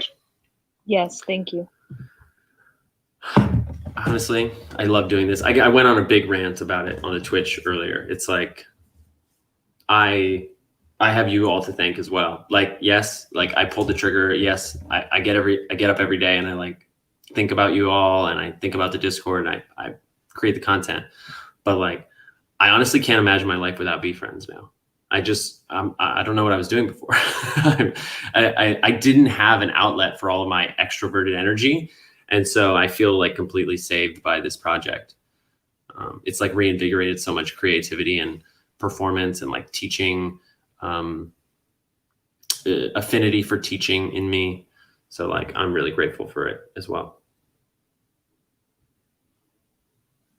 Marsan says it sounds like a vetting meeting to me. But I actually said that to them. Like I jumped into the Google Meet and nobody was there. And I saw Andy come in. I said, Hey, Andy. He said, what's up? I said, I'm thrilled. Like I just kind of like spit it out. I'm thrilled. Like I was literally on the edge of my seat. And I said, I was just on Instagram asking them to interview me because you didn't say this is an interview, but it sure feels like one, you know, because May set up this second meeting, but it wasn't like that. So we laughed. They just ask you to meet with no context and you're like, yes. Well, yeah. Wouldn't you, Nicole? I mean, I want context. Well, I mean, it was weird too, because they like, the way that it actually happened, I guess I haven't really told the story of like my meeting with May, but like the short story is May hit me up on Discord. And for those who don't know, May runs the content for Team Gary Vee. So she is like the funnel that sends all the content Team Gary Vee makes to Gary Vee. And I'm sure has like a wide breadth of skills and responsibilities. And she hit me up one day on Discord and asked if I was available, if I could help with something. And I just happened to miss it. And you guys know, like I'm usually pretty quick, but I just missed it because it was Discord and I didn't get a notification. So I hit her back the next day and she said the opportunity passed, but I'm looking forward to do more damage with you. And then last Wednesday I hit her up and I told her we were doing the stream And was there anything that like she wanted me to highlight, you know, whatever's like top of mind for her. And she actually gave me like a big list, like 4 or 5 things that are important to her, which is awesome and like super helpful. Especially because I had just talked about most of them on the last podcast. And I was like, yes, I'm on the pulse. And then it was the next day that she asked if she could get 30 minutes one-on-one with me. And we ended up talking for like 45 minutes. It's about a lot of things, about like asking me, she basically asked me what I wanted, you know, if I wanted to work at VeeFriends, like what kind of job I would want, like why I'm doing want to be a VeeFriend, what else I'm interested in. And told me that she sees me as the champion of the people. She said champion of the people like 3 or 4 times. Yeah, went on to say that like whether you're a spokesperson for VeeFriends is up to Gary and Andy, but like it seems like this 1.0 version of what you've been doing, like it seems like you have a like you can grow a lot farther. And like, yeah, we've talked about you in the room as like a potential candidate for one thing or another, but we just don't have a position for you right now. And, you know, in the meantime, you know, it's great that you're on the mod team because, you know, you're there, you're supporting the community. And, you know, we just look forward to continue working. So it was very vague. And then 5 days later, she set up this meeting with Andy. Well, first she said, are you available tomorrow? And I gave her my availability. Then she sent me a Google Meet invite and I noticed Andy K was in the invitees and I was like, oh shit. Then I felt like I was about to have an interview and I was like, I need to prep. I was like planning to go live and do like mock interview shit. I was like going to watch YouTube videos. And then it was supposed to be tomorrow at 5, but then today at 3:30, she was like, actually it's today. Can you do today at 5? And of course I said yes. So, I mean, if and when the time comes that they need to interview me, I'm hoping they'll give me a little more notice and a more context. But for the moment, they just wanted to get to know me, I guess. Yeah, that was some rogue interview. That was definitely vetting. Yeah. Right. Yeah. That's pretty awesome. Dude, Jeremy. Congrats dude, so I far. worked in HR for years. I know it. They're vetting you. That's why. I mean, Nice. no expectations. Awesome. You know, I can't overthink it. I told them my story. Yeah. You have such a good vibe. I feel like you say Andy's really chill. You probably mesh so well. You handle like a lot of this stuff in this space, like really just very Yeah. relaxed. But you have a lot of energy, like good energy too. So I feel like they'd be so lucky to have you. Yeah, I know what you mean. Like, I work well under pressure, but I don't do it by like panicking. You know, like yeah, I can keep my cool, and I can see that like that's a very desirable thing when things are changing all the time and you're dealing with like large clients and all the rest. You know, they're an ambitious NFT project, right? Like VeeFriends is coming out and saying we're going to be #1 in the long term. Like that's not something you can just say and it happens. So I think that was one thing that was interesting to hear Andy say that. Like he framed VeeFriends in the sense is like we're an ambitious NFT project, and it just shows that like they know they have to earn it, which is cool. Jeremy, you don't need to do any studying. You have been doing your studying by doing the podcast, and you are ready. Thank you.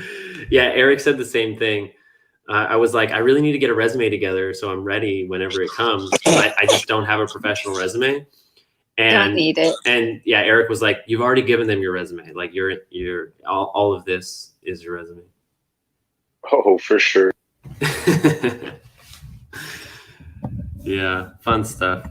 I second that. I'm laughing at you because I cannot imagine Gary looking at a resume. I think he would look at your social I media. agree. Yeah, like That's true. 100%.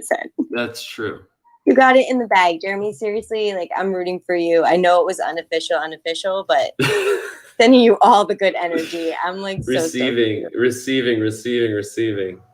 I think Gary V's actually said that he doesn't even look at resumes, like doesn't care about resumes. He has, but anytime there's a job application at Vayner, they have a place to upload your resume. And like when the time comes, like I can't leave that blank, is what I'm saying. But I guess maybe that's not true. Anything is anything. They would be the lucky ones. I'll say that. Thank you. Thank you for that. That was Carly, right? Yeah. I miss you, Carly. I know. I only same. got to catch half of your interview, but like I had no idea of the shit that you were up to with your wire sculptures and your terrariums. Like, that was cool. I know. I missed you as well because I was went a little longer than I thought, and I Yeah, knew you were I gonna figured. jump on. I figured. You can always jump on Well, thank afterward you. if you want. When we're done here, we can always have that conversation. It's up to you. You know, it'll be late. Sounds great. Should we record Yeah. a podcast, folks? All right. You and Carly? Yeah. Yeah. Carly, you have to come on for the community chat. Yeah, I would love to. Oh, sidebar. I'm thinking about going back to nightly community chats. Does anybody have a strong opinion about that? I was telling Haley that, like, I know it'll be hard, but I feel like another sprint up to the end of the sorcerer period might be really good for all of us. And just going deeper with those long form interviews. The trouble is scheduling them and like making sure I have a guest each night. I guess I'm also saying that just to put it out there that like anybody in this room is welcome to come on and share their story, talk about their business, their journey to VeeFriends, whatever. I'm thinking about it. You have a following, so just whenever you are on, we'll follow. Awesome. Absolutely. Okay. Weekly news. Yeah, Bryce? Say, I thought, what was the Google form for? Was that for community chat or was that just Sorcerer Scholarship? That's for Sorcerer Scholarship. Okay. Well, actually, it's not Sorcerer Scholarship. It's for wannabe sorcerers. I've had this. Well, yeah, that's what I meant. Yeah, totally. Yeah, I've had the desire to like share other people's sorcerer stories. Hopefully, like get them in front of some decision makers. And it's also just my effort to like do 5149 as I like shift a lot of attention on the Wannabe a VeeFriend page into my own thing. Well, why not turn that into the community chat as a sprint up to it? Oh, that's an interesting idea. You know what I mean? Yeah, I do. That's super interesting. Because you've already got a bunch of us that have turned it in. So, I mean, you might as well, you've already got people that are most likely willing to do your community chat. That's a great idea, Bryce. I'm definitely going to do that. See, I'm just throwing spitballs at the wall, man. You're a genius. You're a genius. All right. Here we go. No time to second guess. Just hit record and start saying the words. Welcome back to the show. This is the weekly VCAP, where all of your VeeFriends news, events, hints, and all the rest is packaged into a nice 10-minute podcast for you to go about your week with no FOMO of missing out on something in VeeFriends. My name is Jeremy. I'm your host, and I would like to welcome you back to Jeremy Knows. It was a big week, as they all are, because Gary decided to just come in every single day and either say it's been a great biz dev day or go get educated about Crypto Strikers. So Gary's recent obsession is Crypto Strikers. It's an NFT project on soccer players. Kind of the NFTs look kind of like trading cards. And if you're interested in soccer, like join the Discord, get into that realm. There's a lot to learn, but more so it shows us a wider behavior from Gary Vee, which is he understands that VeeFriends have been that most people have been priced out of VeeFriends by a long shot, with a core floor sitting pretty comfortably around 7 to 7.5. And so when he finds a project that he thinks has long-term DNA and has a lower price point that people could reasonably get into, he wants to be loud about that. Beyond just following the pulse and my own speculation, he actually said this in his own words during a live Q&A, which was possibly the biggest event of the week. Gary came into the Discord and said, hey, I might do a live Q&A on Zoom here in a bit. If there is, I'll drop you a link. And he followed through, dropped a Zoom link. For those who were there, we know there were actually 2 Zooms because people had the ability to share their screens, and there was some inappropriate content shared. They shut it down, got it back going, and 500 people were in the room, videos on, mic control in their hands. So it was a phenomenal community moment. Like literally you could see plenty of people, choosing to have their videos off, but I actually really enjoyed going through the Zoom and seeing the different people's faces, listening to Gary Vaynerchuk. You know what I mean? It was very cool. And as he was talking to us, he was saying things like, just nod your head if you agree or disagree. And he was taking questions from the chat and from people in the community. I did a whole podcast on this, so if you want to deep dive, just go to the previous episode. But here was his closing message. He said a couple things. Don't be scared to take profits. That he is incredibly uncomfortable and concerned with how many avatar projects with 10,000 tokens are being minted every single day, and that the tsunami of supply is going to only get worse from here on out. And it's going to come quicker than we think, but it also hasn't even started. We're kind of in this special moment where the opportunity is huge, like real money is being made every day. It's out there, but it's also very risky and dangerous and could collapse at any minute. It was timely that he shared this message because, we saw the whole NFT market, for the most part, take a bit of a dip this week, but nothing too significant and nothing out of the ordinary for the crypto market. So if you were looking at your open offers on different tokens drop this week, don't be concerned. A 5 to 15% drop is nothing to bat your eyes at in the crypto space. The last thing he wanted to share, don't ever share your seed phrase. Now, I feel like I'm checking the box saying this in every single piece of content, but this really is very important.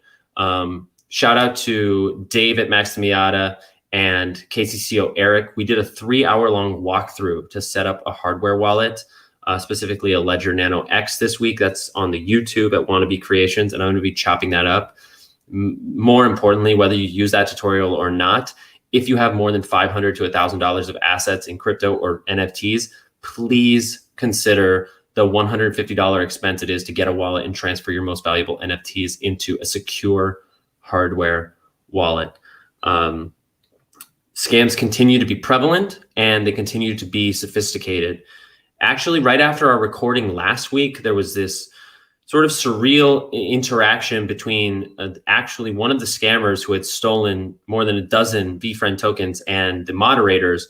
And during the course of the conversation, a lot of empathy was shown, a lot of kindness was shown, and the scammer returned a few of the tokens. But there's still plenty of people who are devastated, who lost what are literally life savings that they put into these tokens. So I really hope that no one listening to this ever finds themselves in that situation. And the best way to secure yourself is with a hardware wallet.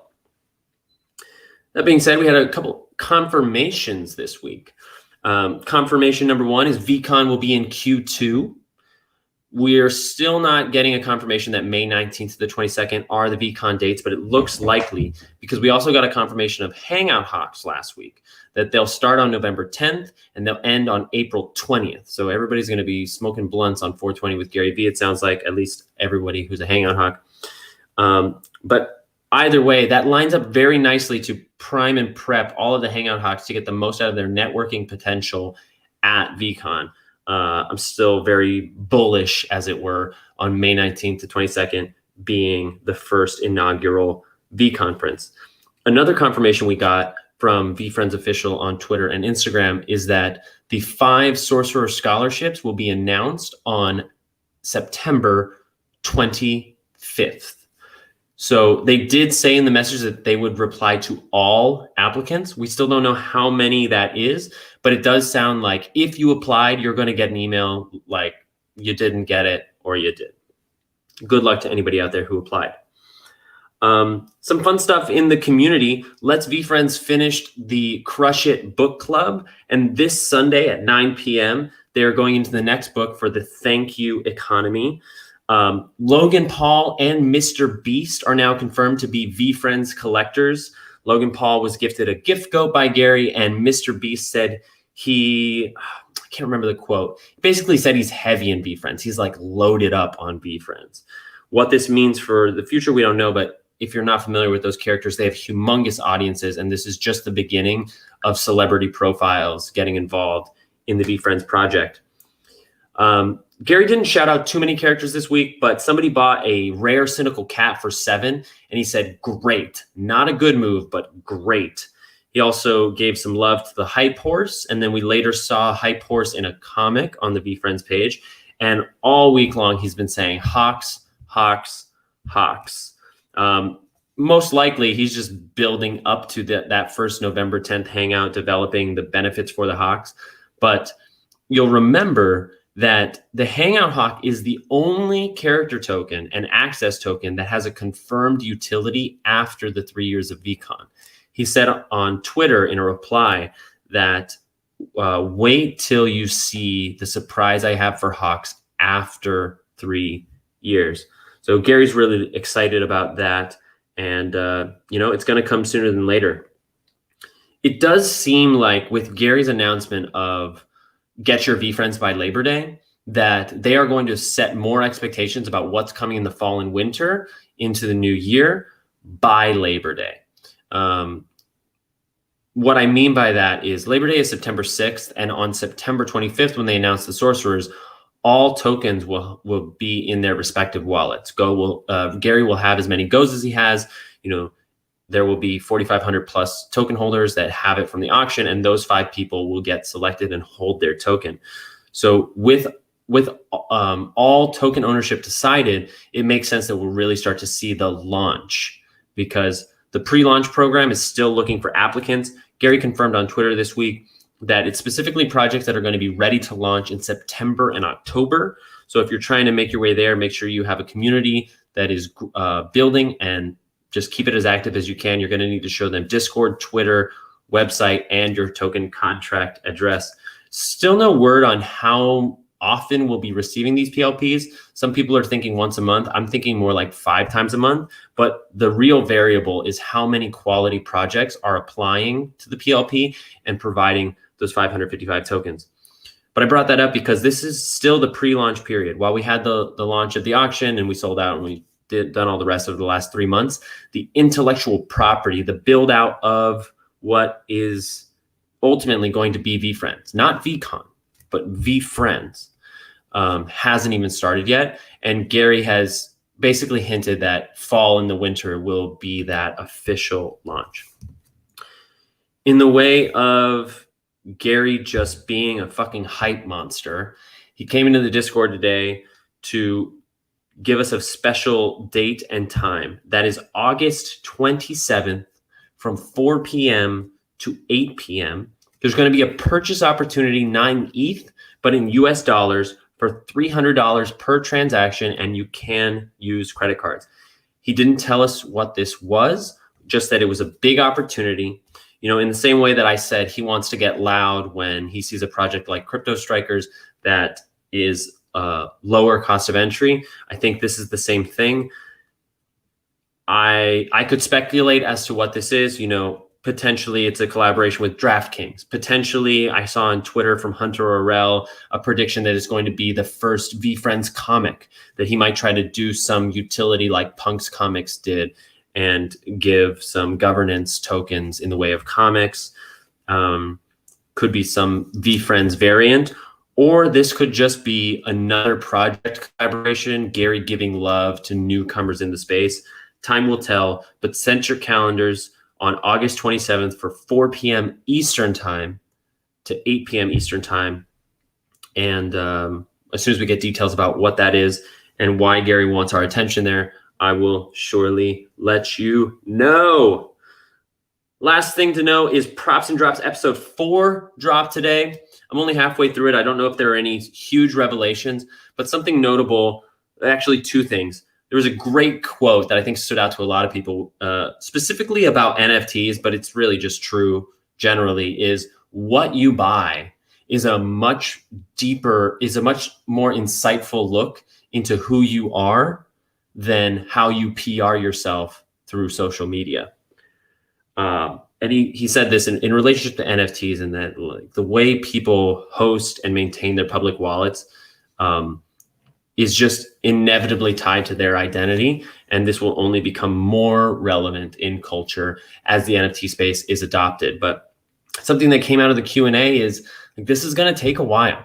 You know, it's going to be 2 to 3 years before we even start to see the signs of maturity. These things always take longer than we expect. And there's a lot more demand that has to be created, and accessibility to wallets and all the rest services, you know, the hard fork, new blockchains. Like there's a lot of development that needs to happen in order to see this hit mainstream. And that's why we're so lucky to be early like this. That's why we're so lucky to be involved. And it is the perfect time to participate and get educated and take action. But at the same time, Gary continues to warn week after week that 99% of these projects will fail, and you know the bottom can fall out really, really fast. So, you know, this is not financial advice, and Gary's not trying to give financial advice either. But he's been very clear this week, again, tagging everyone to be very thoughtful about where you deploy your resources, because he sees some signs of basically a local top, or whatever you want to call it. You know, this kind of supply is not sustainable. The second thing from Props and Drops, at least the first half, that I found interesting, it was right after they were riffing about the Olympics, and Gary was really talking shit about the Olympics, saying that like totally botched this product, and for the last 20 years they haven't done a good job. Why isn't there a TikTok? Why are they making this product for 57-year-olds? All the rest. And he laughed about a VaynerMedia contract, and that he's probably sank any potential of a VaynerMedia or VaynerX Olympics collaboration because of what he said on that podcast. And in doing so, he said, in 10 years from now, hopefully I'll be on the board by then. But in 10 years from now, I'll get a call and they will say, you ruined our deal because of something you said on a podcast back in 2021. And just to put like the long term in perspective for Gary, in 10 years, he would no longer like to be the CEO operator of VaynerMedia. He would like to be on the board of VaynerMedia and operating another business, VeeFriends, and who knows what else he'll be into by that point. So just interesting to get that insight. That is the lion's share of the VeeFriends news that happened in the last week, August 11th to August 18th, 2021. I want to share with you just a couple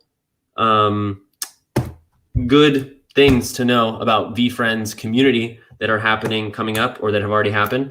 So Sarah Fay in the community has created a Google form where you can submit your VeeFriends community event, and it will be put on a beautiful looking calendar that she created that links back to everybody's projects. I'm working with her to put that calendar onto the community calendar that's hosted on wannabeabeefriend.com/calendar each week. And I'm very grateful to her for that help, because there's a lot of stuff going on. It's hard to keep track of. Like, for example, every Thursday, or almost every Thursday, there's a NFT giveaway in the VeeFriends Insiders Clubhouse, the 24-hour Clubhouse room. And I want to specifically draw your attention. I'm not sure if they're having one tomorrow, what will be today by the time you're listening to this, but next Thursday from 7 to 8 p.m., they do this giveaway. You have to be there to win. And actually, David E. from the Discord is giving away 4 Ledger Nano S's. So that's really huge. You know, like I can't drive the hardware wallet point home enough, and you'll hear me talking about it a lot more. But 4 people are going to get it for free next week. So all you have to do is go to the Clubhouse next Thursday, whatever day of the week that, or whatever number day that is. I want you to know that VeeFriends Family Tree has their family night every Thursday night at 10 p.m. And a special one-time only event is happening this Saturday, August 21st. And it's the final Knowing Gnome raffle giveaway at 10 a.m. Eastern time. This is going to be, honestly, I don't have words for the cataclysmic event that is going to be this live stream. Not only will some person be going home and winning this core Knowing Gnome that we've all been watching for the last couple of months, but Eric has lined up more than 50 NFTs to go to the live viewers. So if there's somebody who you want to like introduce to the NFT space, this is a fantastic opportunity. They could get their first one for free. And we're talking NFTs from Biscuit Club. We're talking NFTs from Vector Bots, from Max the Miata, I'll be giving away Flames of Purpose, and that's just the beginning. Also, Eric's new Bit Gnomes and his Skyline series. That's going to be really, really fun. We've got like at least half of the artists that we spotlighted over the weeks coming to make a cameo and give us an update. So like, yeah, I'm hyping that live stream, but like, honestly, I think it's going to exceed my expectations. I can't fucking wait. Not to mention that Droshik is going to be here live with me in New York and spending the weekend here. So shit's about to get silly. VeeFriends is a riot. I hope that you're never sharing your seed phrase, and otherwise healthy, happy, rested, and enjoying the ride. My name is Jeremy. I'm the Heart Trooper number 7. This was Jeremy Knows. I'll see you tomorrow. Let's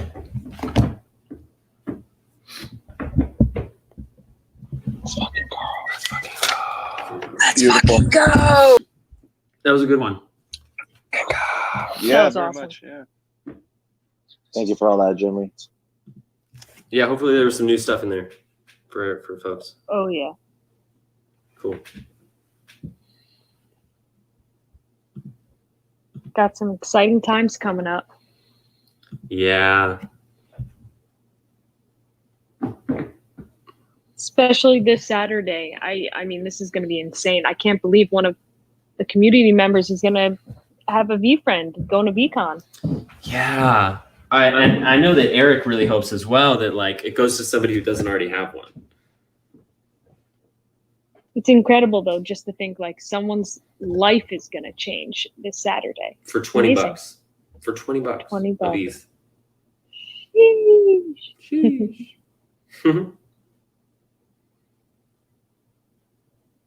I hope it's been. Did you say you hope it's you? I said I hope it's Ben. Oh, Ben. nice. I hope it's me too.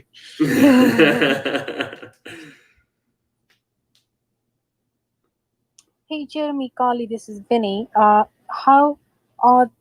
going to make the announcement of VCon? Sorry, I didn't catch that up. Is it going to be from Gary Vee's team online?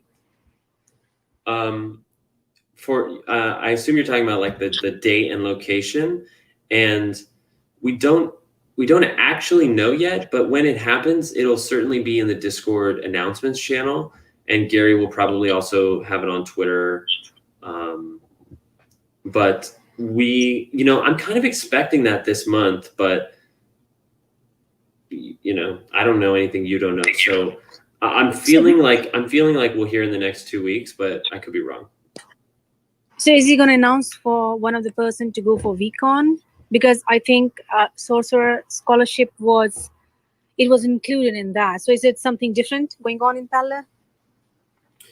Oh, maybe I didn't understand the question. So like the Sorcerer Scholarship is its own access experience, and you get like time with Gary and time with his staff.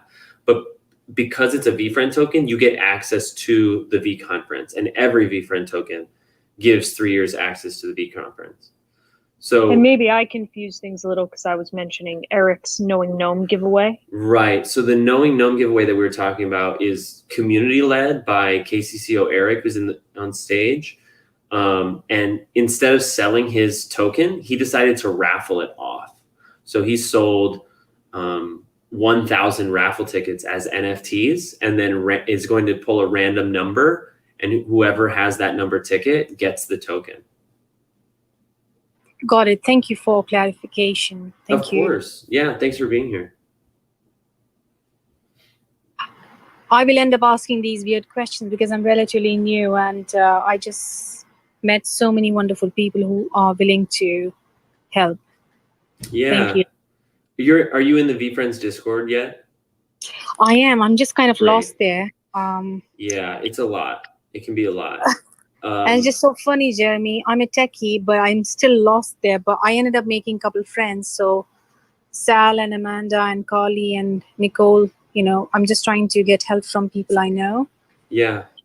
Well, Clubhouse is definitely like a much there are a few moderators that come in and out of the Clubhouse, but being able to talk out a question is usually easier.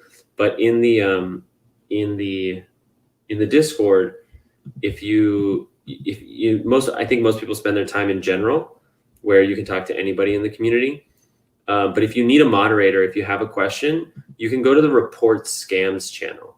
It's meant to be for reporting scams, but if you click on that channel, you'll see moderators' names, and anybody who has a red name is a moderator. And if you have a question, whether it's like how to set up your wallet or get Ethereum or like make an NFT or anything like that, you can message someone with a red name and they'll direct you in the right place.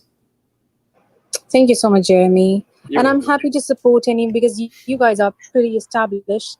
And if you need any help in spreading the word via my medium, just let me know. I'm happy to help all of you. Okay, awesome. And welcome to the community. Yeah. Thank you very much. You know what happened is I was on Tea with Carrie V, and like all of you, I'm a huge fan.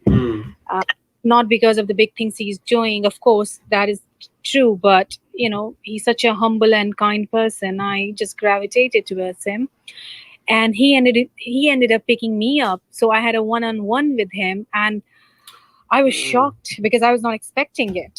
Yeah. And I was literally mumbling, but I was still able to put across my point. So this community is so wonderful. Sometimes I want, oh God, please pick me. But then I'm thinking, please pick others too, because everybody has been so kind to me. It's just wonderful what community does to you. It's so powerful. I love that. I love that. Jinx. And I just wanted to add, obviously you realize that we all get most of our information from Jeremy, who as well is a mod in the Be Friends Discord. So like, That's true. Yeah, Jeremy knows. Yeah. We have a podcast called Jeremy Knows, and it's all about Be Friends and sometimes like random stuff that I'm doing. I'm going to be regular, Great. Love that. Yeah, so that will help me. Thank you. Feel free to, my name here is Jeremy because that's my name, but in the Discord, I'm wannabe a V friend. Wannabe V friend. Okay, Yeah. got it. And you can find it if you click on my profile, you can find the Instagram. That's like the easiest place to get me, but it's the same on Twitter and, or actually on Twitter, it's wannabe a VF, but it's the same on Discord. Okay, I'll check it out. Thank you so much. I've got a random question for the room.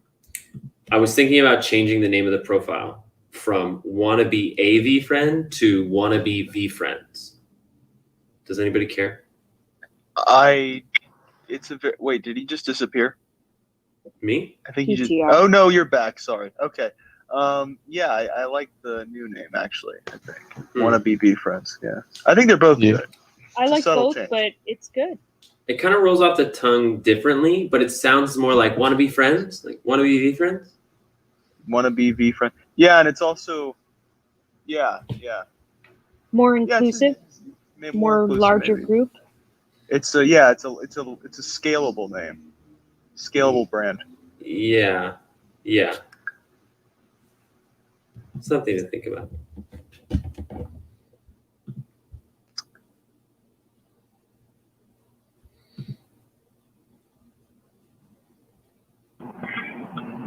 Jeremy, I think you should just do wanna be and let people fill in the blank. Right. Yeah, that'll do it. Yeah. Sorry. No need to apologize.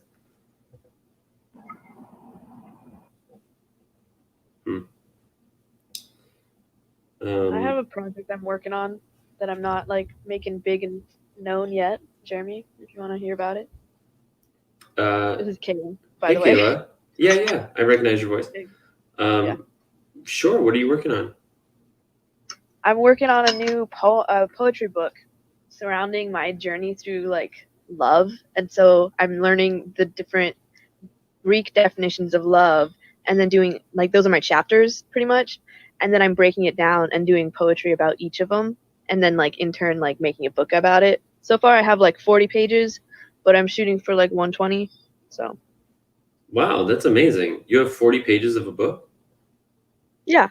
I mean, that's it. I Like I feel have like a that's lot of really impressive. like that's what I love to do. Like I Nice love job. to write and I love to like speak. I love like telling stories. So I've been like arbitraging that skill before this, and then this helped me like awaken it, not just like Clubhouse, but like all of the social media things that we've been doing recently. Nice. Gets the juices flowing, right? The juice is flowing and I got it focused. So it's no longer just juicing for juice's sake. It's collecting the fruit, right? Yeah. Not just making lemonade anymore. We're getting to a distillery at this point.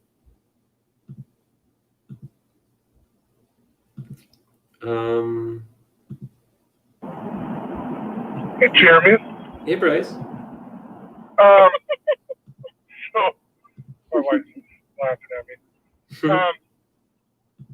we have any idea or any inkling on how many Sorcerer's Scholarships got submitted?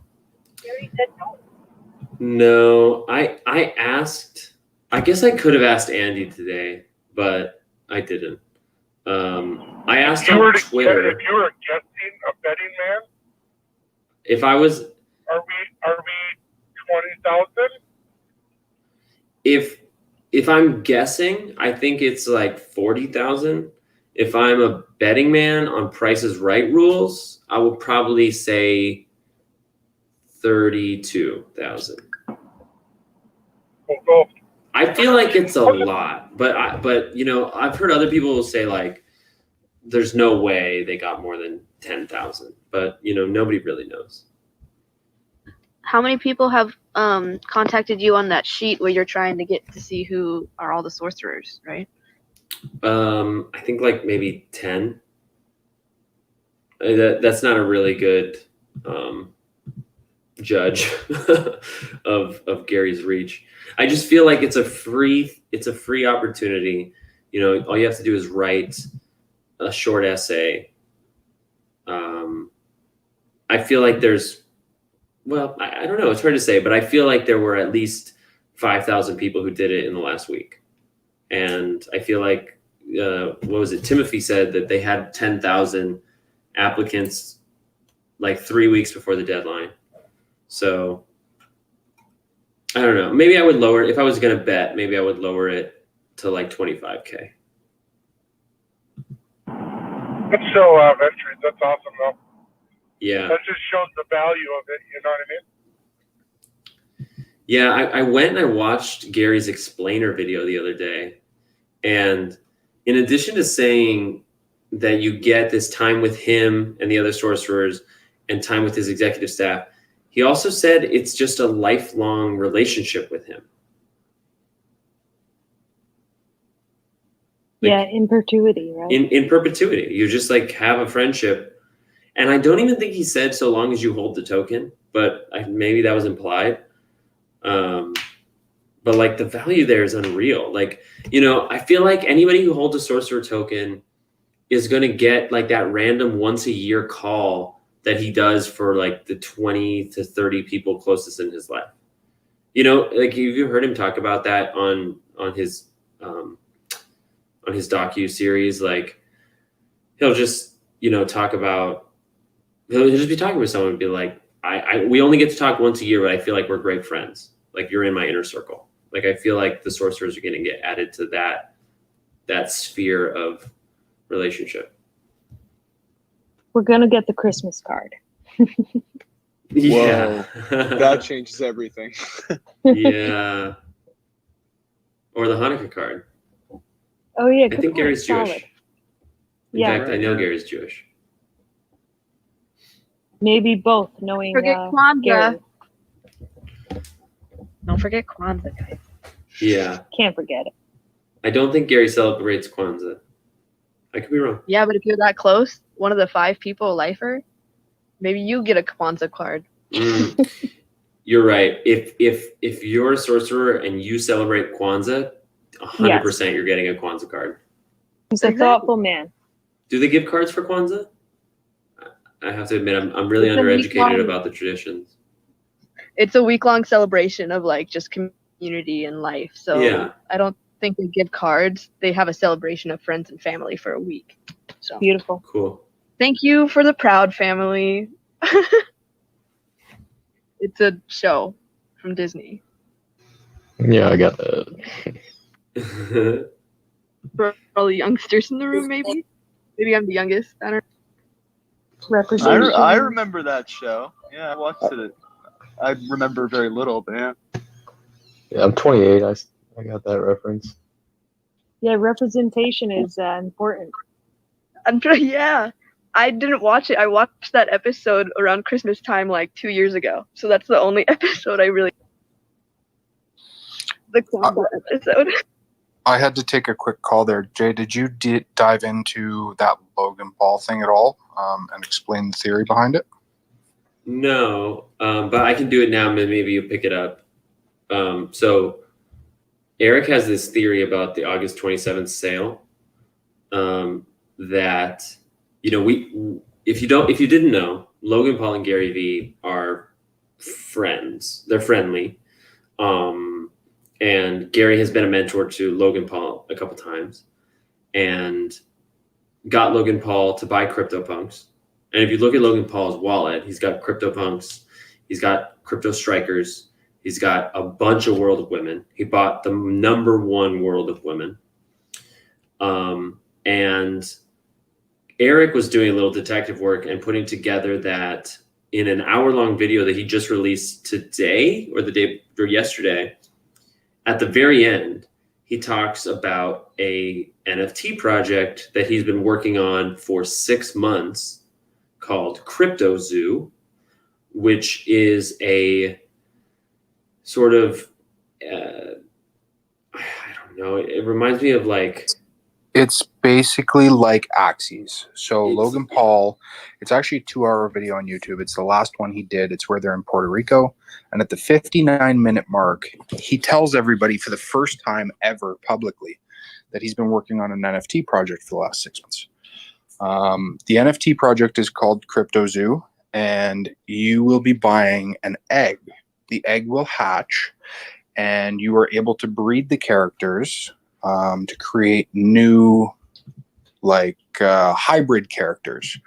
With these characters, you will then be able to play the game, whatever the game is, and you will be able to earn, I would assume, some form of currency and make money, almost like Axes did. Now, what's interesting is that Logan Paul talks about how his drop is going to happen on September 1st for about $300.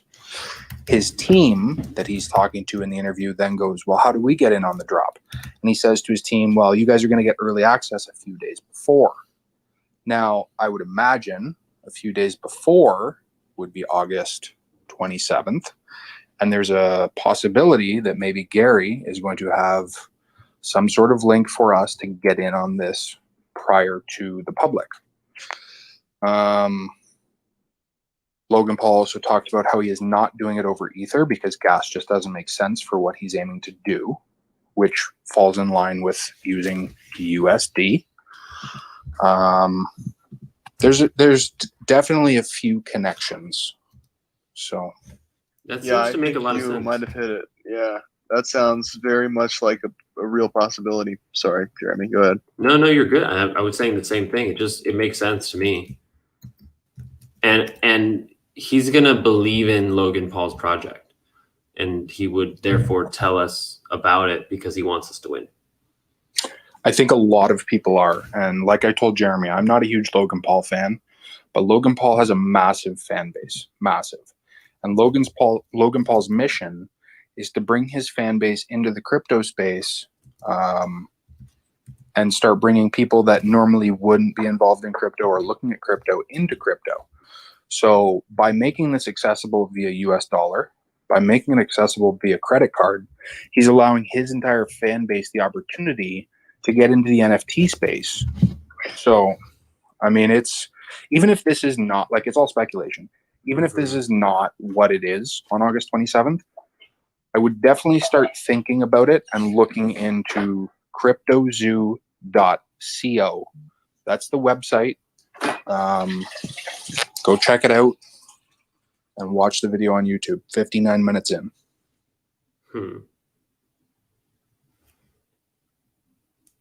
Thank you, Eric. That's just trying to give the inside scoop. No, I think that I think you're really onto something. Can you say the website again? CryptoZoo.co. Like .com without the M.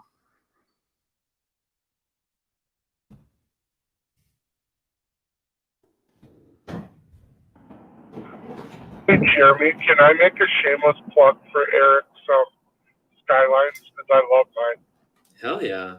You want to make a shameless plug for somebody else? Is that what you just asked permission? Let's fucking go. Right.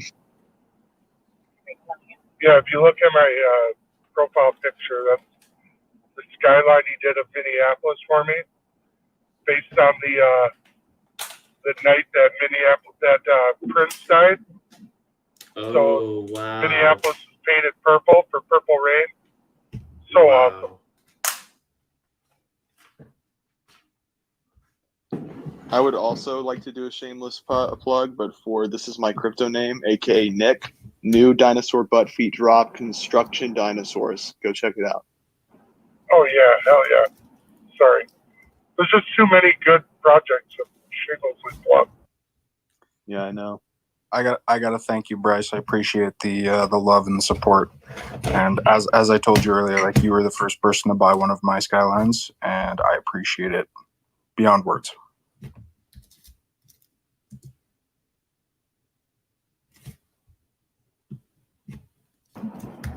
Hell yeah. Anytime I can rep Minneapolis, man. Hell yeah to Minneapolis.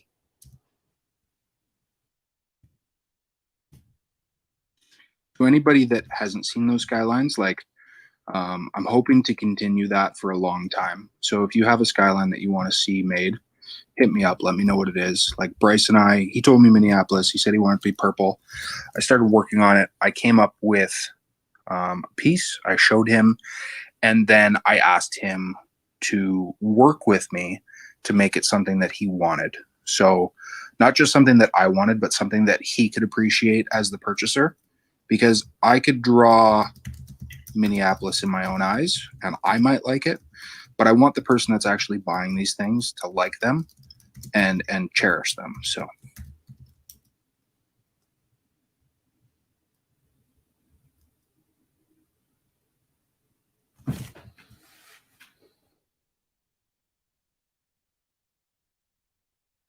this is random, but does anybody know why my Apple keyboard might suddenly just stop working?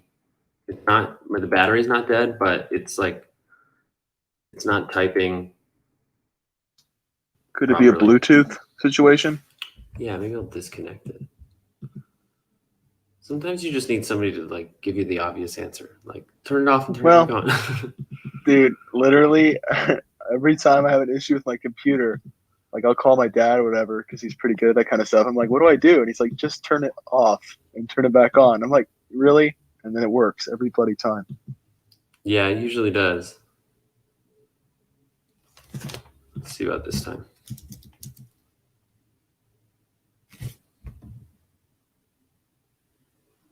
Maybe not today, but that's okay. Maybe I have to restart my computer.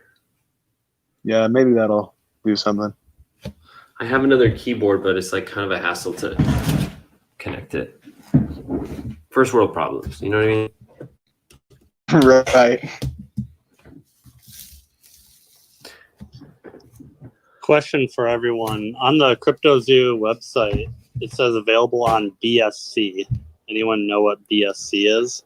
Binance Smart I believe, Chain. yeah, it's Binance. Oh, sick. Binance US, I assume. I would imagine so. And then on that crypto, you can actually click on the yellow egg or the golden egg in the corner and drop down, and it'll give you a little bit more detail, but it's still very vague as to what this is going to be. And it's Binance Smart Chain, which is slightly different than Binance US, which is the exchange, but it's just you'll have to set up your wallet a little bit different, but that's it. Good to know. Thank you.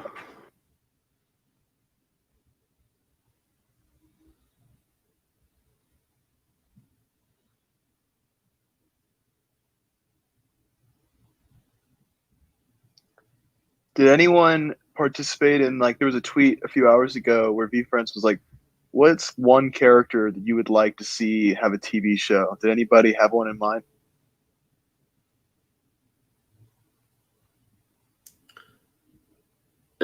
I didn't, but now you're making me think that Flex and Fox needs their own like MTV Cribs. Right. Knowing Gnome could definitely be a full-on cartoon. I agree. Do you think VFriends would ever venture into the adult animation realm?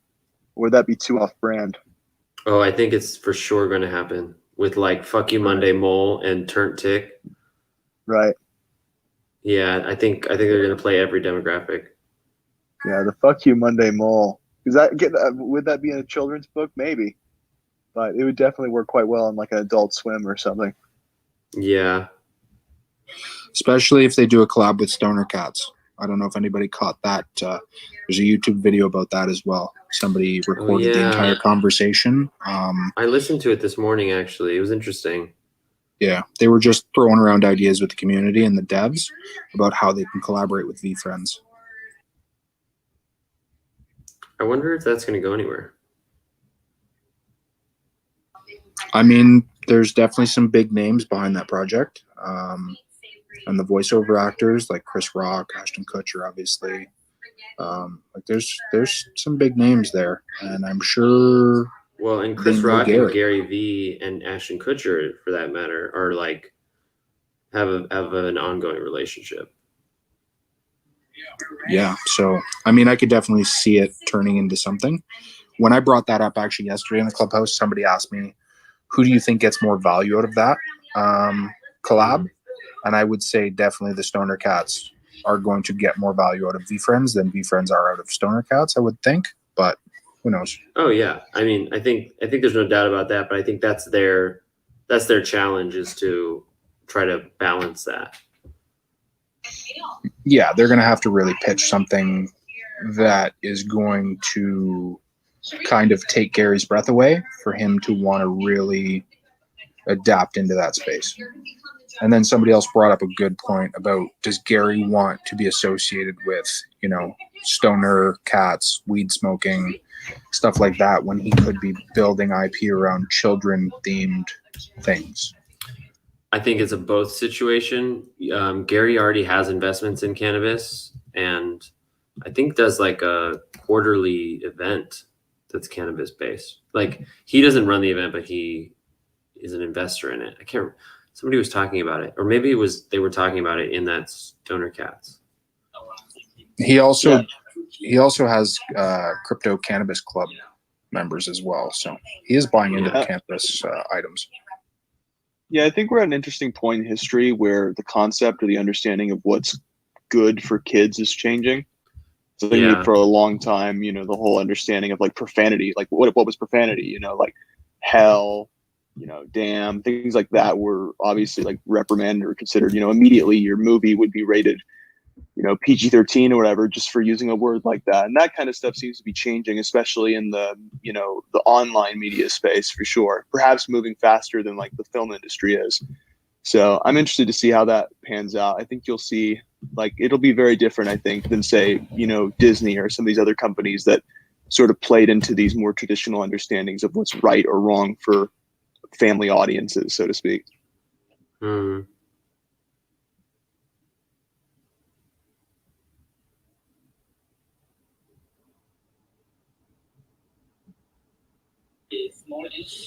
Ethan, do me a favor, slide into my DMs. I want to talk to you about Crypto Clockies a little bit. If you have a few minutes. Yeah. Just like in Clubhouse, or? Yeah, it doesn't matter. Clubhouse or Instagram. Okay.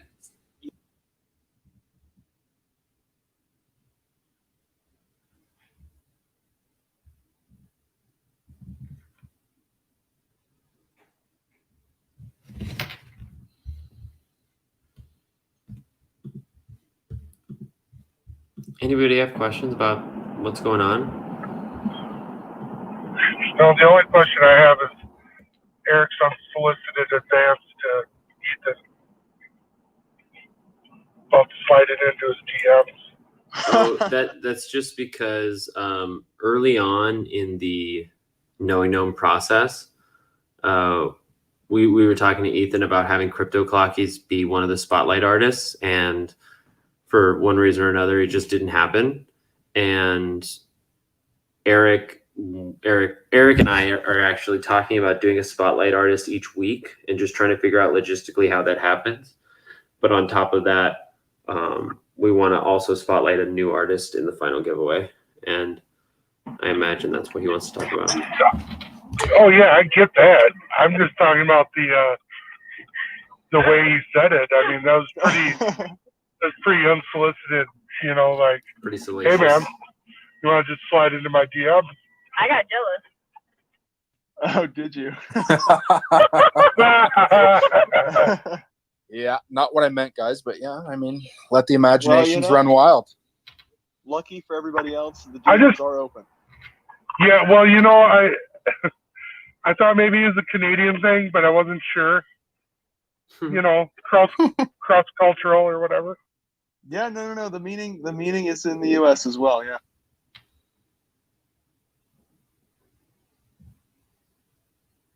Yeah, that was funny.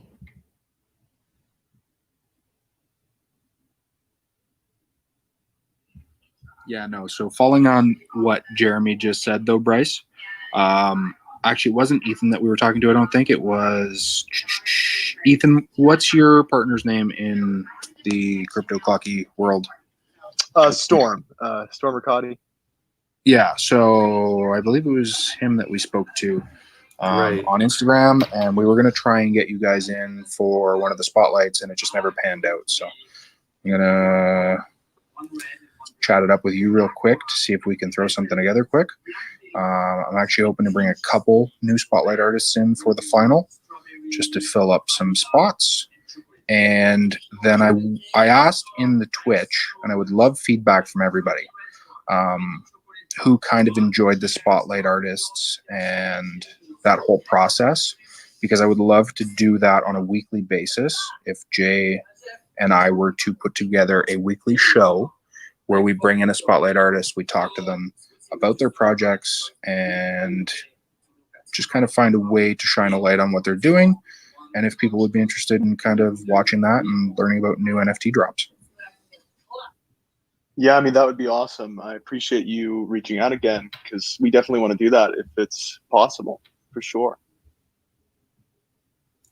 Hey, I have some news for folks. I don't know if you've seen, but the VFriends Discord dropped from like 150,000 plus members to 70,000 recently, and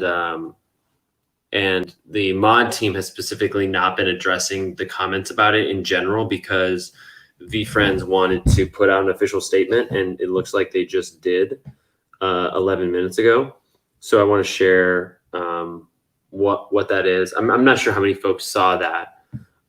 And you know, when I actually saw it live when we were just checking randomly for some reason. I was like, oh wow, like half the Discord server left because the giveaways are over. But that's not what happened.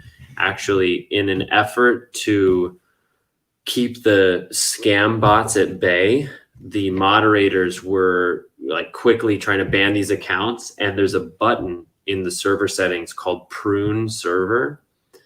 And what the prune function does is it removes anyone from the server that wasn't active in the last 7 days and anyone who doesn't have a role. So basically, anybody who wasn't active for 7 days or didn't have a VFriend, or even just had a VFriend and didn't claim their role, was automatically removed from the server in this kind of like hurry to protect the server. And so their official statement is on Instagram. It just says, you know, unfortunately, we managed to lose a large percentage of our community.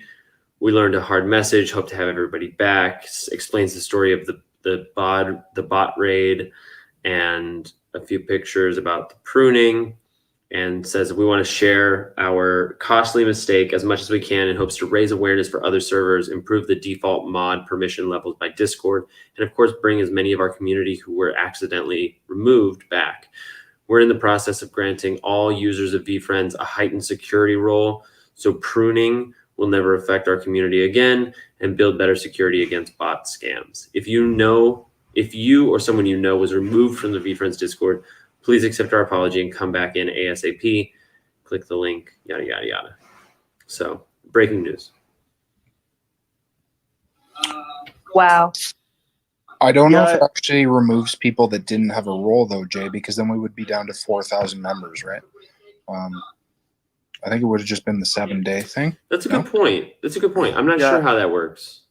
I think it was just in the 7 days. I think that's how the prune works. So if you're inactive for 7 days, it will remove you from the server. Yeah, that's accurate because I didn't have my hardware wallet synced, so I don't have any roles in the Discord. But I am active and I was not kicked. Oh, okay, that's good to know. Well, that's what it said in the Instagram thing. So I don't know how they got it wrong, but funnily enough, Jay, I talked to Cam Stewart today about what I think I had mentioned to you, the possibility of maybe VFriends setting up a page on their website, or even just like a web link where people could go and do a wallet safety read through.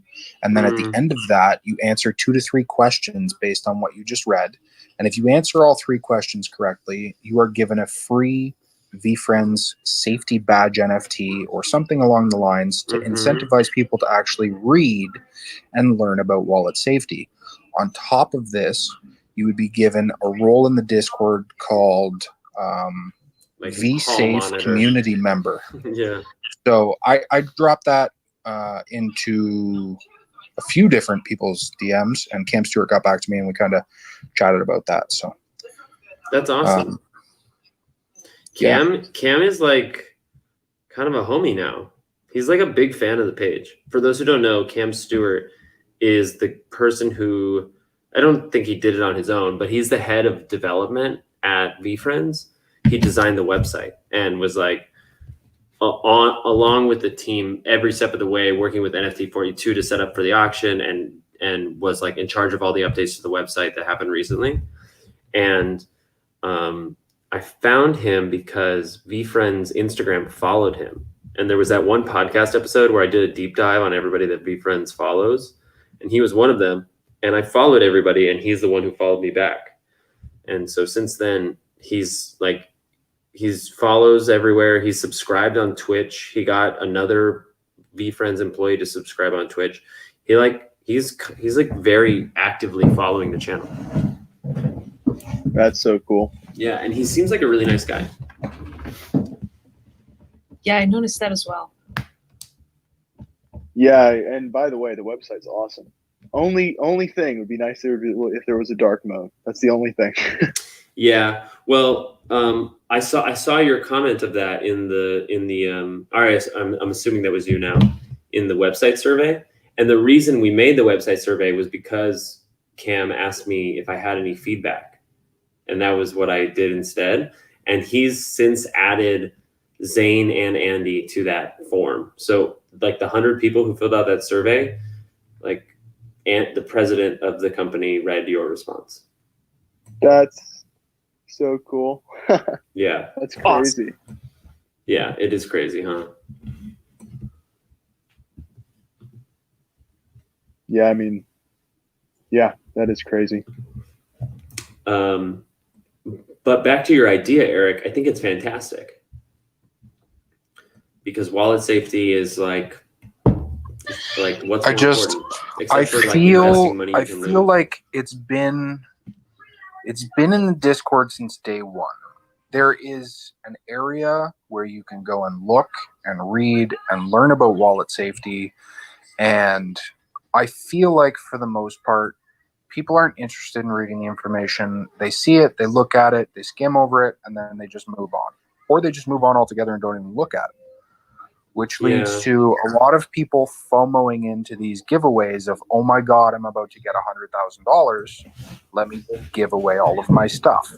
Yeah. So by incentivizing people to actually read the information by giving away either a free NFT or a POAP token, or even just the role in the Discord, and then having everybody see like, oh my God, this guy's got a new role. How do I get that?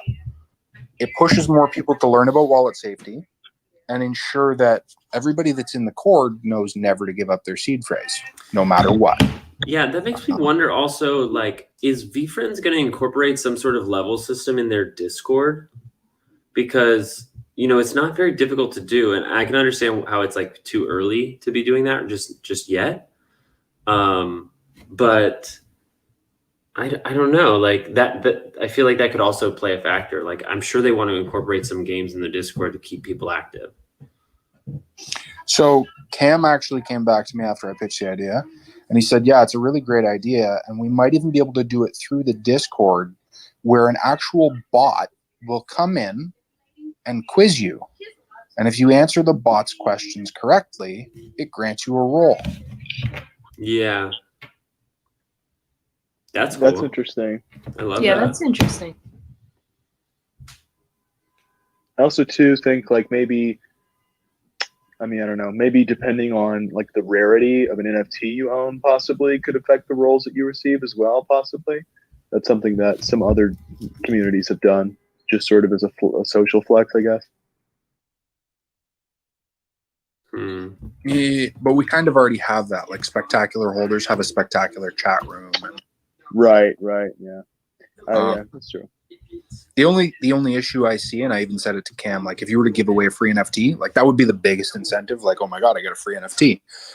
The problem I see with that is you're going to have people trying to sell them, and you're going to have people misleading others and saying stuff like, oh, they're all sold out. I'll sell you mine for like 0.2 or whatever, and trying to get people's ETH. It would have to be widely spread and widely known that these things are free, and they would have to be minted on something like Polygon with a quantity of, say, 1 million, just to ensure that there's enough supply for anybody coming into the space to get one, as well as even for people from other communities, like, you know, Bored Ape Yacht Club guys. They come into our chat once in a while. They start seeing people with roles and figure out, oh, look at this free NFT in this guy's wallet. How do I get one? And it's going to draw more people into the VFriends community just to get that free NFT by filling out a safety survey.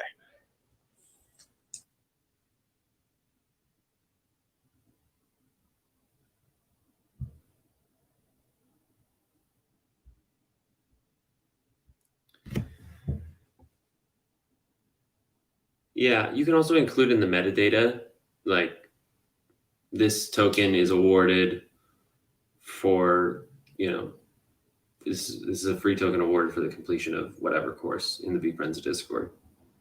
That way, if somebody's looking at the token that they're about to buy, they're like, hey, wait a minute. Why is there a 1 million supply but only 35 owners? You know? Yeah. Hopefully that would help. Yeah. And then the other thing I was thinking was, like, once you complete the survey, how do you actually obtain the token?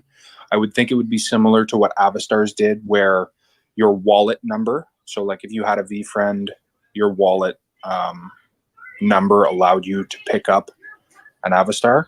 So anybody that would complete, this is why I told them maybe on the VFriends website, because on the VFriends website, you actually log in through MetaMask and you're all connected, and that's how you get your VFriends roles. So if you completed the survey on the actual website, your associated account would be linked to that. Your address would then be added to the list of completions, and then you could just literally click a button that put it in your wallet. Mm-hmm.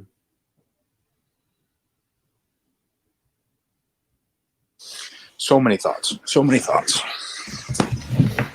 I also told him about the pitch deck that I showed you, Jeremy. Oh, you did? I explained to him that it was say? hidden in my Sorcerer Scholarship. So he let me know that they were working on Sorcerer Scholarships. I asked him how many they had. He said he wasn't sure the exact number. He said it's a lot. And he said he knows a stack of them was dropped on him, and he hasn't started going through them yet. But every team member was given a large stack of scholarships to go through, and then those will get vetted and sent off to the next person in line. That's definitely a very very effective system, I guess. Yeah. I mean, it's nice to see that they're actually like doing that because, given that it's 5 people, yeah, it's nice to see that they're actually going through and really being thorough.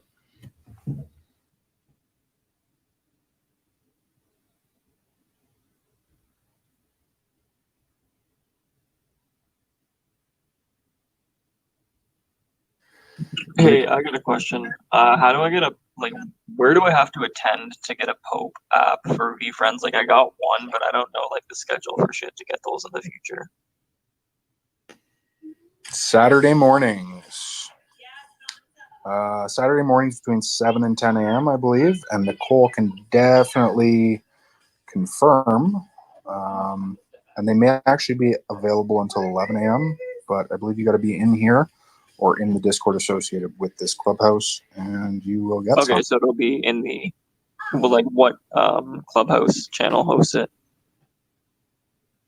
This clubhouse channel, Let's Be Friends. Okay, cool. 7 Just a.m. Yep. Yeah. No wonder I haven't been to it that often. I usually get up later, but I actually have a reason to get up on the weekends now, so I really appreciate that. Yeah, I can drop you a Discord invite where they organize everything. In fact, To be honest, I might be in it. I don't read. I have so many Discords, but yeah, I'd appreciate that just in case I'm not in it. yeah, Nicole's been really leveling up the whole Let's Be Friends project.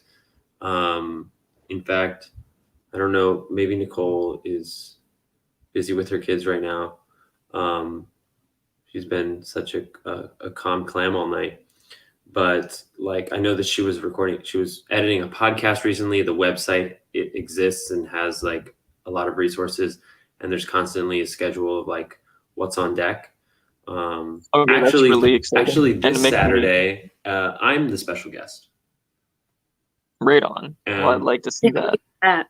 And the Poe app is an illustration that we did of the very, very, very, very lucky black cat.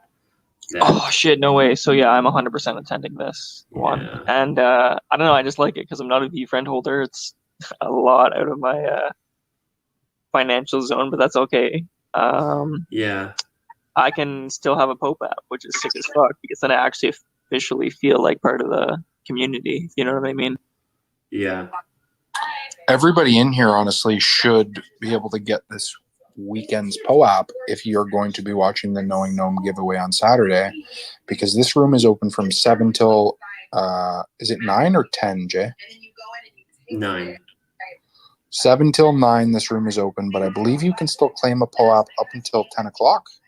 And then we're live on Twitch right at 10. Yeah, I'll be joining that because I have 6 tickets. Let's go, man. You might get you might get a VFriend on Saturday. You never know. Yeah, dude, that would be the craziest fucking thing. Just me, because I gave up the grind for a VFriend just because it was too stressful. Mario's teaching me how to flip. That's more just to get me out of a hole that I'm in. But dude, fuck, I'd probably have a panic attack, and I haven't even had a panic attack in fucking years. I'll be honest. Well, hopefully that doesn't happen. Oh no, dude! No, I'm really good at managing them. There's a reason I haven't had them in so long. It would be short lived. Yeah. Well, here's hoping you don't have a panic attack, but you never know. You might win a VFriend, and even if you don't, we're going to be giving away. I mean, you said 50 or something. Yeah, 50 so far. NFTs are going to be given away during the live to people that are watching. Well, fuck. How many tickets did you sell? I sold 990.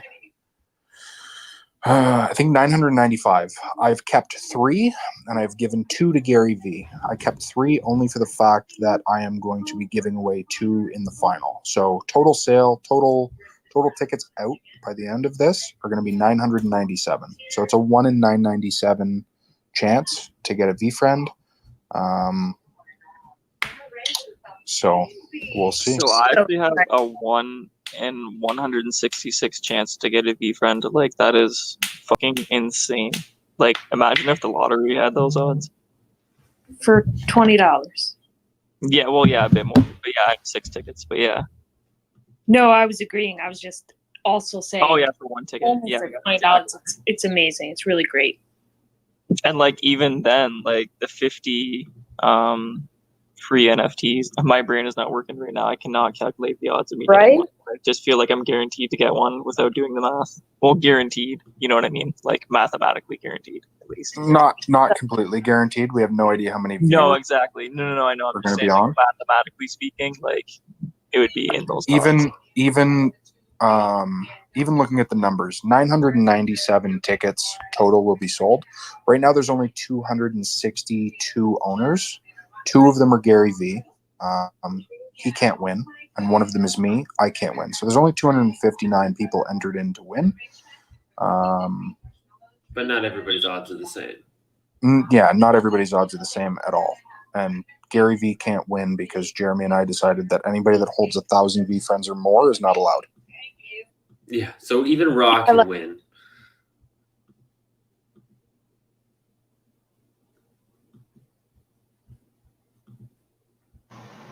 Would you ever do this giveaway again, Eric? Honestly, I don't. I could see myself doing it again, not in this format. I would change up a few things. I wouldn't call it a raffle because, as Jeremy and I talked about on Twitch today, it was learned very late when I was at about 950 or 960 sales that raffles are actually illegal in most states, Canada, all over the place, unless you are a charitable organization. Being in the space that we're in, doing a raffle, I imagine there's going to be a whole lot of heat on this. And I talked to a couple people, and I think the worst case scenario is the tax man's going to come at me for, well, obviously whatever they figure I owe them by doing a lottery. Regardless, we're doing it. So I'm not concerned on that end. But if I were to do it again, I would structure it differently, and I wouldn't necessarily call it a raffle. But I now understand why when people do these types of things with, say, Pokemon cards or trading cards or hockey cards, they call it a waffle instead of a raffle. Mm-hmm. A waffle? Yep. I did not know shit. that originally. Now I know why they I didn't know what the fuck a waffle was. I seen it all over Instagram because I follow a bunch of shit for Pokemon cards. Now I know. Yes. So they call it a waffle to keep away from actually calling things a raffle, so that if anything were to come back, it's like, well, no, I didn't do a raffle. I don't know what you're talking about. So. Yeah, that's interesting. I used to participate heavy. I'm a carpenter and in construction. I used to participate heavy in like Facebook groups. They do waffles for tools and stuff, where it's a similar concept. You buy in $10 and you can win a $200, $300 tool. It amazes me that just by using the word raffle, there's like implications. But you can still do it. Just name it something else. That's crazy that can happen. You call it a waffle, and now it's okay. I've also come to the conclusion that I have another way out of it being a raffle, if anything were to ever come down to it. Basically, if I make 262 tokens on Polygon of anything really, and I give each person that bought into this an item, then there is no more chance, which takes away the raffle. Because there's no more chance, it's not a raffle. Everybody got something for buying something. Yep. And you can even, the people who, won other NFTs could be off the list. Exactly. So, I mean, I'm not going to go through all of that right now, but if it ever came down to it, everybody that bought in might end up finding something in their wallet one day, just to, make sure that there's no issues down the line. Which again, I can't, I'm not looking to take any of my ETH out anytime soon. So I can't imagine in 5 years when I pull my money out, they're going to be like, so give us a list of every transaction you've done in the last 5 years. Cause there's going to be a fucking lot of them. I hear that. Appreciate the insight, man. On the topic of VFriend giveaways, I have taken custody of the Gifted Gopher giveaway wallet. So I'm not sure if this crossed everybody's radar, but someone in the community purchased a Gifted Gopher early on OpenSea for like 1.4, and it's a core token, Gifted Gopher, and they want to give it away to someone who doesn't have a VFriend that creates an NFT of their own. So the way to submit is sending a one-of-one NFT to the wallet as a submission, and then the community will vote by favoriting the NFT on which NFT wins, and the winner gets the Gifted Gopher. You can only win if you don't have a VFriend, but people who are creating art, NFT art now, are also encouraged to send an NFT there just as a memorial, or maybe that's the wrong word, as like a lifetime gallery. So the promise that this person made was that no NFTs that go to the wallet will ever be sold. So, the idea being there's vector bots and biscuits and Wileys and all the rest that are there, and they kind of show the creative work that was being done by this community in this moment. Something personal happened with the creator, and so they came to me and said, I can't do this, and I either have to shotgun it and do it very quietly to whoever's winning right now, or I can pass it over to you because you're the only person I can trust. And so I've taken it over, and I promise I will never sell anything from the wallet. So it'll just be, I'll have to send some ETH there to transfer out the Gifted Gopher, but besides incoming NFTs, the only activity on that wallet ever should be the Gifted Gopher going to the winner. And I'll announce the deadline to apply and vote when we know exactly when VCon is. Wow, that's amazing.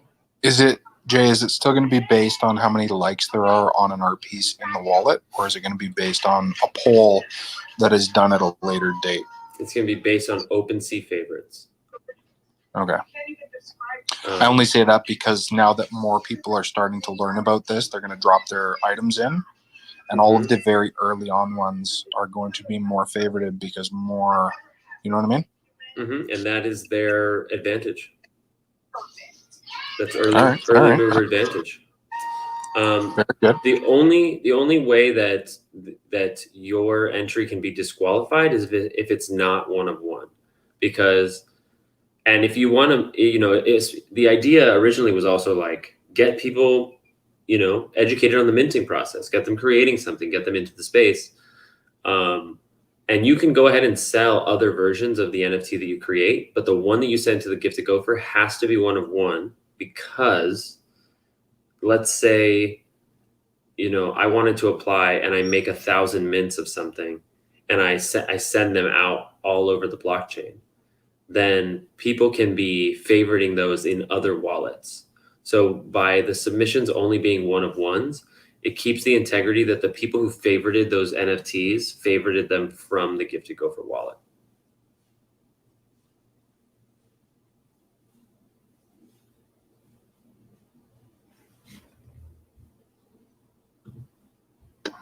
So for anybody that's not understanding, start creating art and just throw it in the wallet. If you don't have a VFriend, go be creative, go be artistic, go make something, anything, and just put it in the Gifted Gopher wallet. But only one entry per artist. I have received a couple questions of like, if I want to make a second entry, then like basically my feeling is until which point I can't manage it, it's fine. Like if you've already submitted and you feel like your work has gotten better, you want to do, or you just created something new, then I will send you back the NFT you sent, and you can send the new NFT. But like just to be clear, based on what Eric said, don't just send every NFT you make. Only one submission per artist. And it's only for people that do not already have a VFriend. We would like for the entire community to submit their art just to live here in perpetuity as an archive, as a community gallery, but only someone who doesn't have a VFriend can win.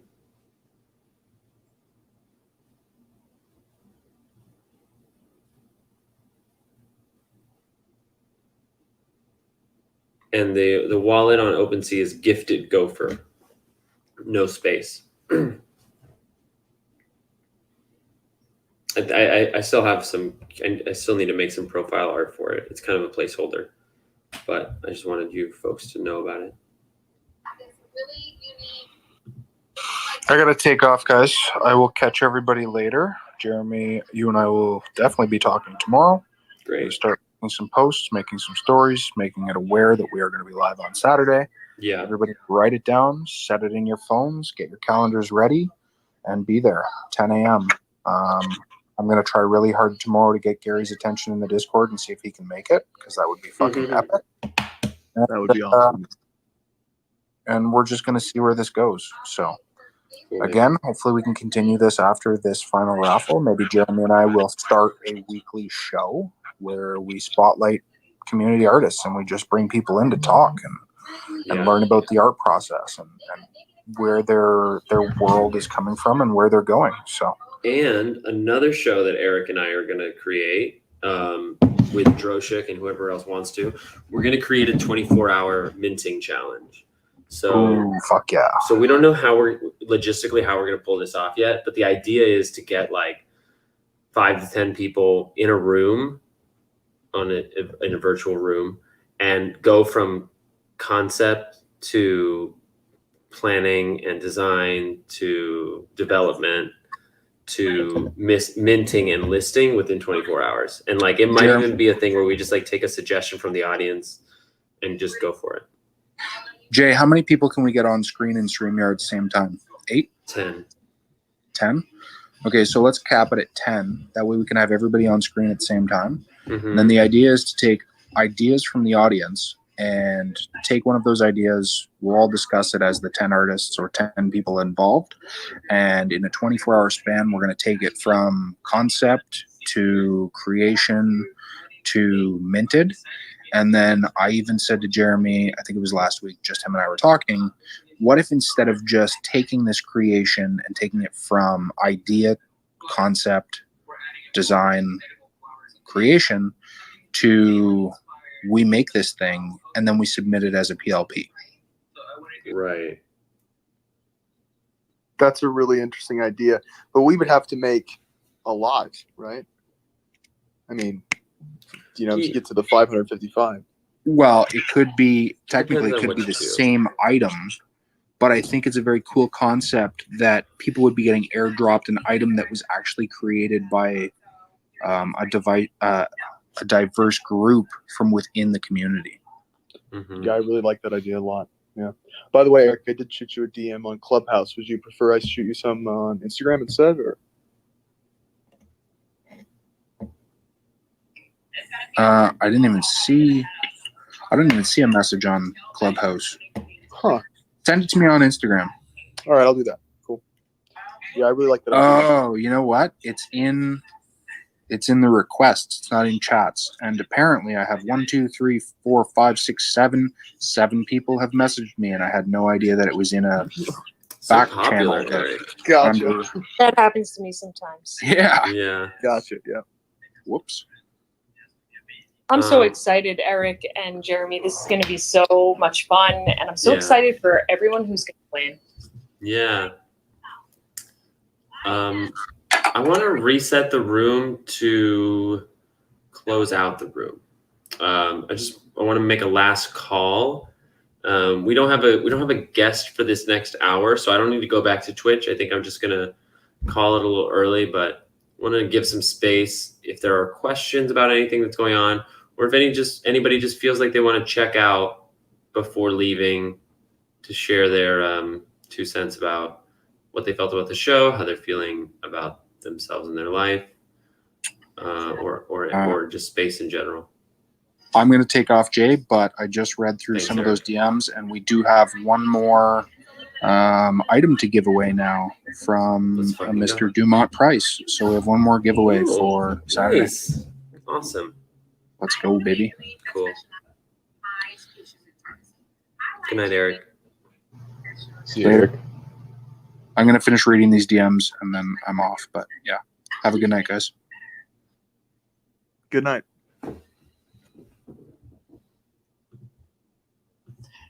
Hey, I like that idea of that 24-hour challenge to develop it into a PLP. Yeah.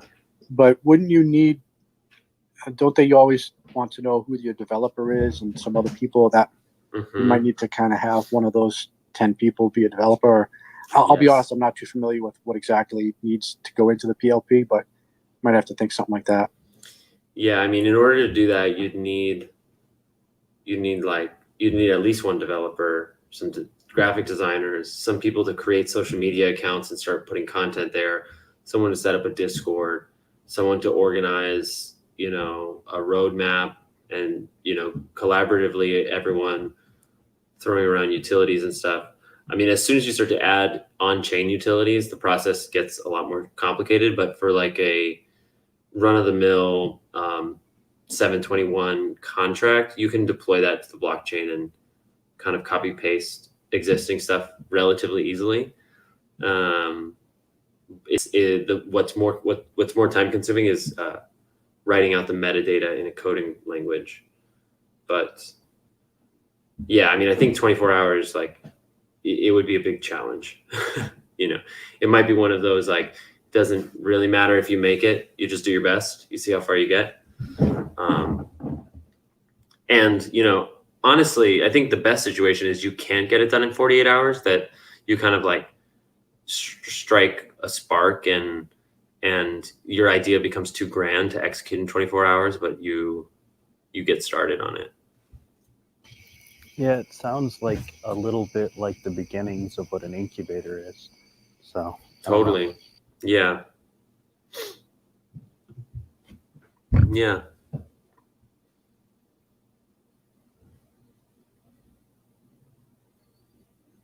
So many possibilities. And it also doesn't have to be like wild either. We could do it multiple times, and we could just do a simple one on OpenSea. Like, we could do one that's like focused on one-of-one art, you know, instead of like some kind of roadmap utility. And we could just have half the team be designers and have each person design one that's part of a collection that has a shared theme, you know? Mm-hmm. Or we could bring in one where like 5 people are photographers, and like part of the 10 to 12 hours is them going out into their local area and like shooting a photograph or shooting a product photo that can be a photo NFT. You know, there's a lot of ways it could go. I enjoy doing that myself, so I think that's a good idea. Yeah, I love these ideas. The ideas are easy. The execution is hard. Fact. How many people here are working on an NFT project? That's a great question. I'd love to know the answer to that. Marcelo definitely is. Mm-hmm. Marcelo launched. Yeah. I have 3 on the go, and now I'm. Take it easy, guys. Have a good night. Good night. See you, Eric. See ya. I got one that I'm working on in the background, but I got a clock. Mm-hmm. With a the clock's good. Yep. I'm just getting started with one as well. Very, very cool. It's like a quarter of the room. Amazing. Yeah. Awesome. I have one as well. As do I. Mm. Maybe the better question is, who in the room is not doing an NFT project? Right. Yeah, I'm not doing one. I started one and flopped just because my I wasn't doing it for the right reasons, I guess you could say. Nice. Very honest. I appreciate that self-awareness. I mean, it's a process, so that, I mean, that's cool to hear, but yeah. Yeah, definitely. Jeremy, I just got a. Oh, sorry, I was just gonna say I just got a lot of more shit on the table that's just more important to me right now, especially taking care of myself. Mm. it's the important thing. You know, you got to realize that. Yeah, everybody's been telling me it for years, but until like, I don't know. It's taken me a while to drill into my fucking head, and the past 72 hours have been massively deep. Actually, something really spiritual, weird happened to me. So after I had a really good Clubhouse call with you guys, like earlier today, fucking walk outside of my place, and there is one wing of a monarch butterfly. Obviously, the butterfly died because they can't live with one wing. And I just searched like, what's the dream meaning of dreaming about a dead monarch butterfly? Because I search up dream meanings all the time just for assistance. And it said that it means, sorry, I'm having a brain fart, I'm tired. It means that a past part of your life has died now that you have the strength to move forward now. I'm paraphrasing, but yeah. You can take that how you will. Like, obviously, I'm taking it with a grain of salt, but there's a lot of things when I'm in flow state that just seem too real to not be a coincidence. No, I mean, that sounds heavy, so I wouldn't just toss it away. Yeah. No, for sure. Actually, I'm going to go look if it's still sitting out there and you can take a picture of it. This is not that much related, but on the topic of butterflies, I had a friend who runs a shop, and a butterfly got stuck in his in the shop, in the computer shop he was in, and he let it go to set it free so it could live, because obviously he can't live in there. And then a few minutes later, he saw it on the ground. It's kind of sad. Yeah, that was my most recent relationship with a butterfly. Carly, were you going to ask me something? I was just curious. I know I'm so all over the place, but I was wondering, do you have any more of your NFTs still available, still up for sale, or is it all secondary market at this point? No, we're not even like 50% sold out. We've got like more than 300 flames of purpose rather, that are 0.01, and then I think there's Wait, like, Jeremy, you have an NFT project right now? Yes. Hell yeah. What is it called? It's called Wannabe Sorcerer.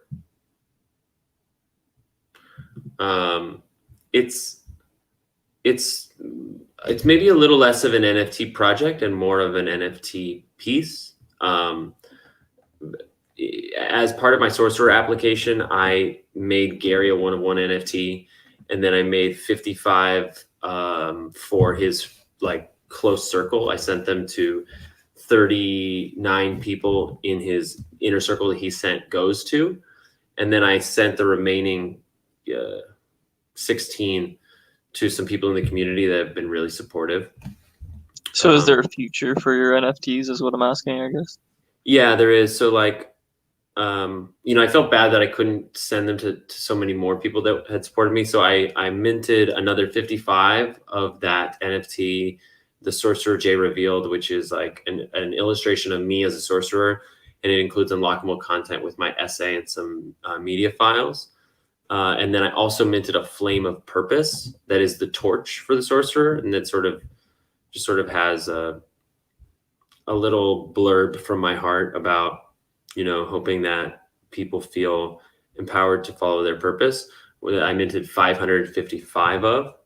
So there's 360 of those available, and there's 39. I can't find you on OpenSea. What's your thing? Can you just spell it out for me and spaces included and shit? Sure. It's WANNABE space sorcerer. And there should be a regular collection and a Matic collection. You're looking for the Matic collection. Can only see 2 NFTs on your page. There's 2 NFTs in the collection. Oh right, sorry. Yeah. Did you find it, Ethan?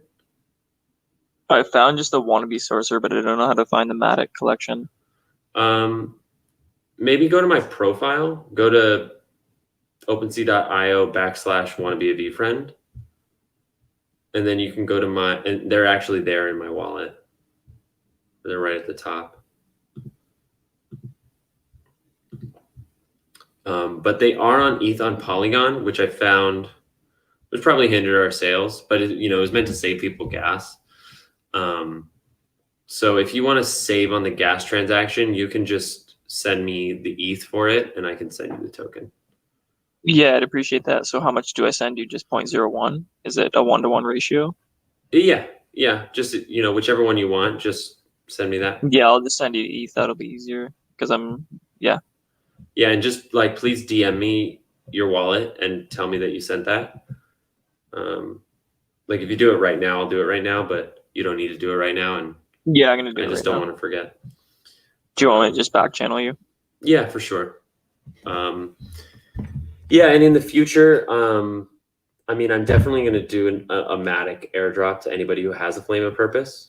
I've been sort of going back and forth on what that is, but I definitely intend to give everybody, actually anybody who bought a Flame of Purpose got a second one, because I want to see them be gifted to new people in the space, because it's free gas to transfer. So it's like a good, I hope that it's a good format for learning. And the Wannabe Sorcerers video game that we're doing on the Instagram page is going to incorporate the NFT. I'm working on a new Discord channel with a level up feature so that you can track your progress in the video game through the Discord. But basically every day I work on this video game, I start to complicate it more and more and delay it more and more. So I'm kind of riding this balance of how much is too much. But do I just send it to the Wannabe VFriend address? Yeah, that's fine. Okay, cool. And Zach, just so you know, I back channeled you the Matic link. Yeah, I got it. Thank you. No problem. So this is you L4E-88? Correct. Cool. I'm sending you the torch right now. And if anyone else needed the link to that, let me know and I'll back channel it to you to make it easy. Thank you, Carly. I know this is a bit off topic. We were speaking about this maybe 30 minutes ago, whatever, the possibility of doing a community-led project that we would then submit as a possible thing in the PLP or whatever. I think it would be interesting if we could find someone that had the capability or at least the understanding of Solidity to actually be able to use some sort of randomization, because I do think there is something that's nice about having unique tokens. So, that's the one thing to me that would be interesting. You mean randomization with There's not features many. like having multiple artists draw noses and eyes and different features and then putting that through the randomizer of the smart contract? Yeah, I'm really curious about that too. The developer that I just started working with last week doesn't know how to do that. So I'm not sure actually how complicated that is. It seems like that technology is relatively widely available because so many people are doing it, but I'm not actually sure. Yeah, and every person I talk to, they're like, it's really not that hard. But then I try to get them to explain it, and they're like, well, yeah. So it seems like the information's out there. It's just having a basic understanding of coding, I think, is the biggest thing, which I do not have. I know Storm does. And I've kind of tried to encourage him to learn more about it, but I don't know, not really going anywhere as of right now. So, not to say it's easy. I'm not doing anything. So, Jeremy, I just sent. Oh, sorry. It's all good. Go ahead. I was just gonna say, Jeremy, I just sent you the 0.01, and I kind of think I remember you saying it in an NFT project, but there's so many people to pay attention to in this community, and I've known you're a big voice.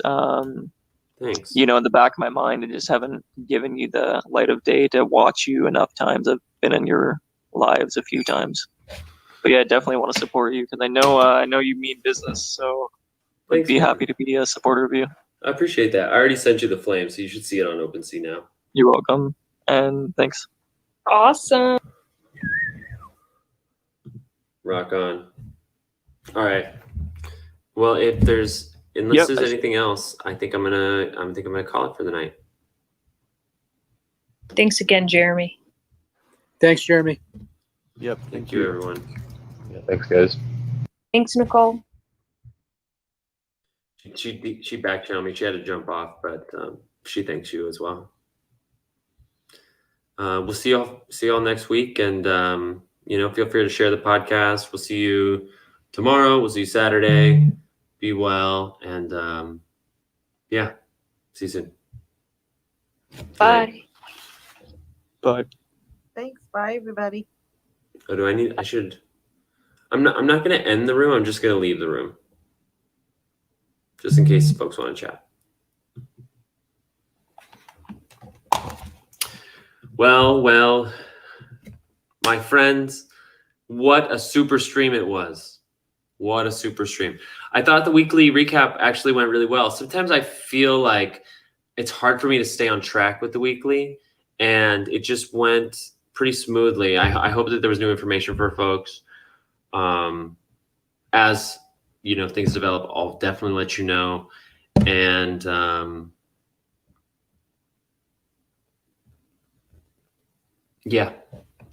don't have anything else to say. Thank you for watching. Thank you for being a part of this community. If there's anything you want to see from me, or you want to see more on the page, like, it's an open platform, please DM me, let me know. Always looking to improve. And I'll see you tomorrow. Peace out, everyone.